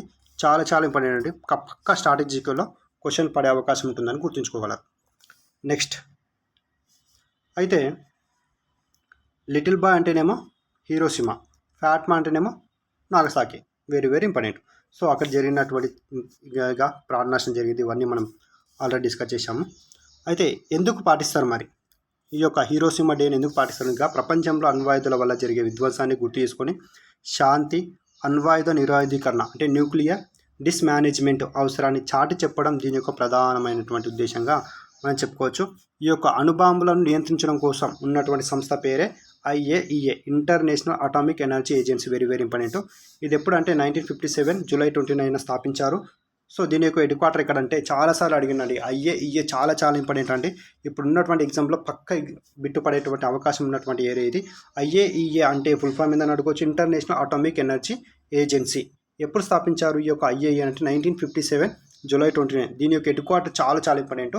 ఆస్ట్రియాలోని వియన్నా అని గుర్తుంచుకోండి. Very very important. ఆస్ట్రియాలోని వియన్నా. దీని యొక్క ముఖ్య ఉద్దేశం అణుశక్తిని శాంతియుత ప్రయోజనాల కోసం ఉపయోగించడానికి ప్రోత్సహించడం. అంటే అణుశక్తి అనేది శాంతియుత ప్రయోజనాల కోసం మాత్రమే వాడాలి, మిగతా టైంలో వాడకూడదు. అలాగే అణుశక్తి సైనిక ప్రయోజనం దుర్వినియోగం కాకుండా సేఫ్ గార్డ్స్ ద్వారా పర్యవేక్షించడం IAEA యొక్క ప్రధానమైనటువంటి లక్ష్యంగా మనం చెప్పుకోవచ్చు. సో మెమొరీ బేస్గా చూడండి. Very very important. చాలా చాలా ఇంపార్టెంట్ అండి. హీరోషిమా డే ఎప్పుడు అంటే ఆగస్టు 6. అక్కడ నిర్వహించినటువంటి బాంబు వేశారు. దాని పేరు లిటిల్ బాయ్. ఈ యొక్క విమానం పేరుతో ఎనోలా గాయ్ అనే విమానం నుంచి వేయడం విశేషం. నాగసాకి ఏమో ఆగస్టు 9. ఫ్యాట్మాన్ బాక్స్కార్ అనేటువంటి విమానం ద్వారా వేయడం జరిగింది. IAEA ఎప్పుడు అంటే 1957 Vienna. Peaceful uses of nuclear energy అని గుర్తుంచుకోండి. Very very important. ఎగ్జామ్ పాయింట్లో ఈ రెండు డేట్లు నాకు చాలా చాలా ఇంపార్టెంట్. ఇది హీరోషిమా డే. ఈ యొక్క హీరోషిమా డే ఆగస్ట్ 6 కాబట్టి దాని యొక్క theme remember the profound image of war and reaffirm our commitment of peace and the elimination of nuclear weapon అని గుర్తుంచుకోండి. Very very important. మనకి చాలా చాలా ఇంపార్టెంట్. నెక్స్ట్ క్వశ్చన్ చూడండి. 23వ క్వశ్చన్. ఏరో ఇండియా 2026 సంబంధించింది ఎక్కడంటే బెంగళూరు. దీనికి సంబంధించినటువంటి క్వశ్చన్. ఏరో ఇండియా 2026 సంబంధించి కింది వాటిలో ఏది సరైనది? సో ఏరో ఇండియా అనేది సరైన సమాధానం ఏంటంటే 16th ఎడిషన్ అండి. బెంగళూరులో నిర్వహిస్తున్నారు ఫిబ్రవరి 8 to 12. Very very important. Aero India సదస్సు 2026 ఎక్కడ జరుగుతుందంటే 16th ఎడిషన్ బెంగళూరు నిర్వహిస్తున్నారు. గుర్తుంచుకోండి. 2027లో 2027 సంవత్సరంలో 16 ఎడిషన్ బెంగళూరులో నిర్వహించనున్నారు. ఫిబ్రవరి 8 to 12 మధ్యన నిర్వహించడం అనేది విశేషం. అయితే దీని గురించి స్టాటిక్ ఎస్టిమేషన్ చూసుకుంటే very very important. Aero India 2026 భారతదేశం నిర్వహించే ప్రముఖ ఏరోస్పేస్ మరియు డిఫెన్స్ ఎగ్జిబిషన్. ఇది 2027 ఫిబ్రవరి 8, 12 తేదీలో ఇది నిర్వహించున్నారు. ఎక్కడంటే బెంగళూరులోని కర్ణాటక యలహంకలో అండి. Very very important. కర్ణాటకలోని బెంగళూరు యలహంకలో ఇది నిర్వహిస్తున్నారు. ఇది 16th ఎడిషన్ అని గుర్తుంచుకొని వెరీ వెరీ ఇంపార్టెంట్.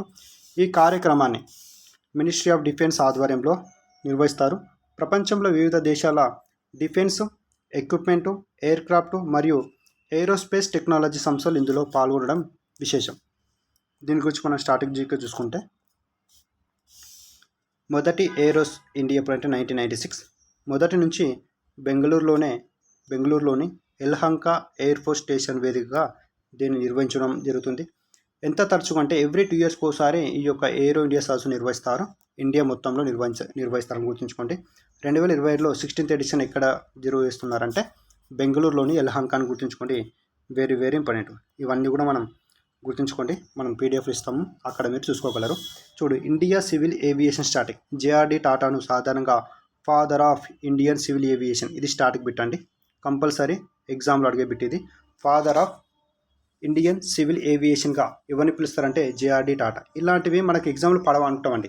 ఇలాంటివి ఎలాంటి ఎగ్జామ్లో పడతాయంటే ఆర్ఆర్బీ కావచ్చు, బ్యాంక్ ఎగ్జామ్లో కావచ్చు, ఎస్ఎస్సి జీడీ కానీ ఎస్ఎస్సి ఏ ఎగ్జామ్లో అయినా కావచ్చు, హైకోర్టు లెవెల్ ఎగ్జామ్లో ఇలాంటి స్టాటిక్ జీకే క్వశ్చన్ పక్కా పడతాయండి. ఒక్కోసారి మన ఎస్ఐ కానిస్టేబుల్లో కూడా కరెంట్ బేస్డ్ స్టాటిక్ అడిగే అవకాశం ఉంటుంది. గుర్తుంచుకోండి, వెరీ వెరీ ఇంపార్టెంట్, మనకు చాలా important. So very very important. మరియు ఎయిర్పోర్ట్ అథారిటీ ఆఫ్ ఇండియా ఎప్పుడు స్థాపించారంటే AAI, airport authority of India, airport authority of ఇండియాను 1995లో స్థాపించారు. మినిస్ట్రీ ఆఫ్ సివిల్ ఏవియేషన్ కింద ఇది పనిచేయడం విశేషం అని గుర్తుంచుకోండి. ఇది స్ట్రాటజీకే. ఇది బెంగళూరులో ఉన్నటువంటి ఏరో ఇండియా, గుర్తుంచుకోండి, very very important. Next question చూడండి, 24th క్వశ్చన్, చాలా చాలా ఇంపార్టెంట్ ఇది కూడా. భారతదేశం తొలి ఏఐ సిటీగా హరివగం, తమిళనాడు. 2026-27 బడ్జెట్లో తమిళనాడు ప్రభుత్వం ప్రతిపాదించిన ఏఐ సిటీ పేరు ఏంటంటే చాలా చాలా ఇంపార్టెంట్, హరివగం అండి. ఇది తమిళనాడులో ఉన్నటువంటి మొదటి ఏఐ సిటీగా దీన్ని మనం తెలుసుకోవచ్చు. హరివగం, గుర్తుంచుకోండి, దాని పేరు ఏంటంటే హరివగం. దీని గురించి మనం డీటెయిల్గా చూస్తే, తమిళనాడు ప్రభుత్వం 2026-27 బడ్జెట్లో భారతదేశపు తొలి ఏఐ సిటీగా హరివగంను అభివృద్ధి చేయాలని ప్రతిపాదించింది. ఇక్కడ AI innovation, research, advancement technology కేంద్రంగా ఉండేలా రూపొందిస్తుంది. అయితే దీని పేరు ఏంటంటే హరివగం. ఎక్కడంటే తమిళనాడు స్టేట్లో ఉంది. 2026-27 బడ్జెట్లో దీన్ని ప్రతిపాదించడం విశేషం. ఎవరు అంటే తమిళనాడు ప్రభుత్వం అని గుర్తుంచుకోండి, చాలా చాలా ఇంపార్టెంట్.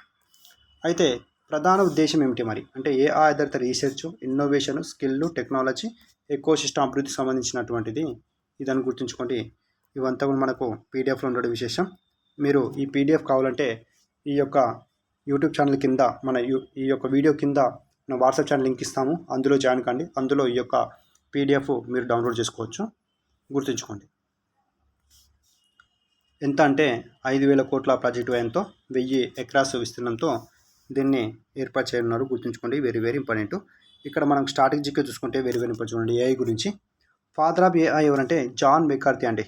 ఇది ఎవరైనా హైకోర్టు ఎగ్జామ్ రాసి ఉంటే ఇది ఎగ్జామ్లో అడగడం జరిగింది. ఫాదర్ ఆఫ్ ఏఐ అని ఎవరిని అంటారంటే జాన్ మెకార్థీ. అయితే జాన్ మెకార్థీ 1956లో ఆర్టిఫిషియల్ ఇంటెలిజెన్స్ అనే పదాన్ని ప్రాచుర్యంలోకి తెచ్చిన వ్యక్తిగా చెందారు. అంటే 1956లోనే ఆర్టిఫిషియల్ ఇంటెలిజెన్స్ అనే పదాన్ని ప్రాచుర్యంలోకి తెచ్చినటువంటి వ్యక్తిగా జాన్ మెకార్థీ అని గుర్తుంచుకోండి. అందుకనే నేను ఫాదర్ ఆఫ్ ఏఐగా గుర్తిస్తారని గుర్తుంచుకోండి, వెరీ వెరీ ఇంపార్టెంట్. ఇది ఎగ్జామ్ ట్రిక్, మేము మెమరీ బేస్ గుర్తుంచుకోవాలంటే గుర్తుంచుకోవచ్చు. ఇది తమిళనాడులోని budget proposal, India first AI city. ఓకేనా, ఇది అంటే ఇమేజ్ చాలా చాలా ఇంపార్టెంట్. తమిళనాడులోని హరివగం అని గుర్తుంచుకోండి, very very important. Last question అండి, 25th క్వశ్చన్. అస్సాం చిత్తర్ నేలకు సంబంధించింది. ఇది ఇటీవల వార్తల్లో ఉందండి. ఎక్కడ ఉన్నట్టు ఉత్తరాఖండ్లో ఉంది. గుర్తుంచుకోండి, అస్సాం చిత్తర్ నేల పరిరక్షణ రిజర్వ్కి సంబంధించి కింది వాటి సరైనది ఏది? సో ఇది సరైన సమాధానం ఏంటంటే ఇది వెరీ వెరీ ఇంపార్టెంట్. గుర్తుంచుకోండి, 2020 సంవత్సరంలో ఏర్పాటు చేసి 2025 సంవత్సరంలో రామ్సార్ సైట్గా గుర్తించడం విశేషం. దీన్ని వెరీ వెరీ ఇంపార్టెంట్. 2020లో ఏర్పాటు చేశారు. 2025 సంవత్సరంలో రామ్సార్ సైట్గా గుర్తించడం జరిగింది. ఇక్కడ డి ఆప్షన్ పర్లేదండి. సరైన సమాధానం ఏంటంటే డి ఆప్షన్. ఇక్కడ డి ఆప్షన్ అనేది పర్లేదు, గుర్తుంచుకోండి, గమనించగలరు. ఇక్కడ డి ఆప్షన్ అనేది పర్లేదు. ఇక్కడ చూడండి, సరైన సమాధానం ఏంటంటే డి ఆప్షన్. 2020లో ఏర్పాటు చేసి 2025లో రామ్సార్ సైట్గా గుర్తింపు పొందింది. సారీ. చూడండి, అస్సాం చిత్తర్ నేల పరిరక్షణ రిజర్వ్ ఉత్తరాఖండ్. అస్సాం చిత్తర్ నేల పరిరక్షణ రిజర్వ్ సంబంధించి కింది వాటిలో సరైనది ఏది అని అంటుండు. గుర్తుంచుకోండి, ఇక్కడ ఏబీసీ ఉంది, ఇది డి అండి. ఇది డి అనేది ఆప్షన్, గుర్తుంచుకోండి. సరైన సమాధానం ఇది డి అనేది ఆప్షన్. ఇది రెడ్ కలర్లో పడాలి, కానీ రెడ్ కలర్లో పడలేదు. ఇది డి అనేది ఆప్షన్ అని గుర్తుంచుకోండి. అయితే సరైన సమాధానం ఏంటంటే ఆప్షన్ ఏ అండి. సరైన సమాధానం ఏంటంటే మాత్రం ఆప్షన్ ఏ, గుర్తుంచుకోండి. అయితే దీన్ని 2005లో ఏర్పాటు చేసి 2020లో ఇది రామ్సార్ సైట్గా గుర్తింపు పొందింది. అయితే అస్సాం కన్జర్వేషన్ రిజర్వ్ ఉత్తరాఖండ్లోని డెహ్రాడూన్ జిల్లాలో ఉంది. ఇది అస్సాం నది పరివాహక ప్రాంతంలో ఒక ముఖ్యమైనటువంటి వెట్లాండ్. అస్సాన్ వెట్లాండ్ అని గుర్తుంచుకోండి. Very very important. అయితే ఇది 2005లో దీన్ని ఏర్పాటు చేస్తే 2020 సంవత్సరంలో 2005లో దీన్ని అస్సాన్ వెట్లాండ్ని ఏర్పాటు చేస్తే 2020 సంవత్సరంలో దీన్ని రామ్సార్ సైట్గా గుర్తించడం విశేషం. అయితే ఉత్తరాఖండ్లో ఉంది. Very very important. ఎక్కడ ఉందని డైరెక్ట్ బిట్ అంటే ఇలాంటి ఎస్ఐ కాన్సెప్ట్లో డైరెక్ట్ బిట్టు ఏం అడగొచ్చు అంటే డైరెక్ట్ బిట్టు అస్సాం చిత్తనీళ్ళ పరిరక్షణ రిజర్వ్ ఎక్కడ ఉందని అడగొచ్చు. సో ఉత్తరాఖండ్ అని గుర్తుంచుకోండి. 2005లో దీన్ని ఏర్పాటు చేస్తే 2020లో ఇది రామ్సార్ సైట్గా గుర్తింపు పొందడం అనేది విశేషం.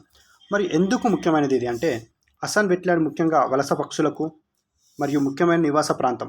2026లో ఏషియన్ వాటర్ బర్డ్ సెన్సెస్లో ఇక్కడ 126 జాతులకు చెందిన 5,806 పక్షులు నమోదయ్యాయి ఇక్కడ ఈ యొక్క అస్సాం పరిరక్షణ రిజర్వ్లో. అయితే లేటెస్ట్ పాయింట్ ఏంటంటే వెరీ వెరీ ఇంపార్టెంట్ ఇది ఎందుకు వార్తలు ఉందంటే ఇదే 2026లో ఉత్తరాఖండ్ హైకోర్టు ముందు అస్సాం వెట్లాండ్ చుట్టూ 10 కిలోమీటర్ల పరిధిలో స్టోన్ క్రషెస్ మైనింగ్ యాక్టివిటీస్ వచ్చిన అంశం. అక్కడ మైనింగ్ యాక్టివిటీస్ జరుగుతున్నాయి.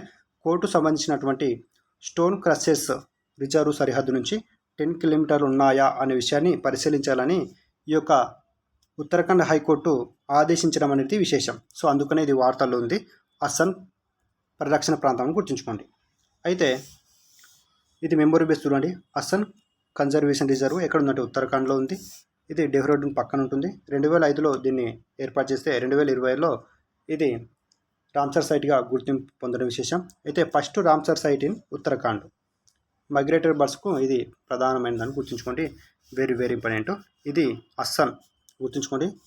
అస్సాం పరిరక్షణ ప్రాంతం ఎక్కడంటే ఉత్తరాఖండ్ అని గుర్తుంచుకోండి. చాలా చాలా ఇంపార్టెంట్. ఇది అండి ఆగస్టు 3 నుంచి ఆగస్టు 10 వరకు జరిగినటువంటి వీక్లీ కరెంట్ అఫైర్స్ చాలా మోస్ట్ ఇంపార్టెంట్ బిట్స్ మనం కవర్ చేసామండి. పక్కా ఎగ్జామ్ ఓరియంటేషన్లో పడేటటువంటి బిట్స్ ఇవి. కాబట్టి ప్రతి ఒక్కరు కూడా ఈ పీడిఎఫ్ను క్లీన్గా క్లాస్ వినండి. క్లాస్ విని ఈ పీడిఎఫ్ కావాలంటే మన వాట్సాప్ ఛానల్లో జాయిన్ అవ్వండి. ఈ వీడియో యొక్క డిస్క్రిప్షన్లో మన వాట్సాప్ ఛానల్ లింక్ ఇస్తాను. ఆ ఛానల్లో జాయిన్ అయితే ఈ యొక్క వాట్సాప్ లింకును మీరు పొందవచ్చు. గుర్తుంచుకోండి. Very very important. చాలా important weekly current affairs bits మాత్రమే మనం చెప్పడం జరిగింది. ఈ వారంలో జరిగినటువంటి బిట్స్ మొత్తం చాలా చాలా ఇంపార్టెంట్. గుర్తుంచుకోండి. టాప్ 25లో మనం ఈ యొక్క వీక్లీ కరెంట్ అఫైర్స్ బిట్స్ని చెప్పడం జరిగింది. సో ఇలాంటి బిట్స్ కోసం మన ఛానల్ని సబ్స్క్రైబ్ చేసి లైక్ చేసి షేర్ చేయగలరు. Thank you.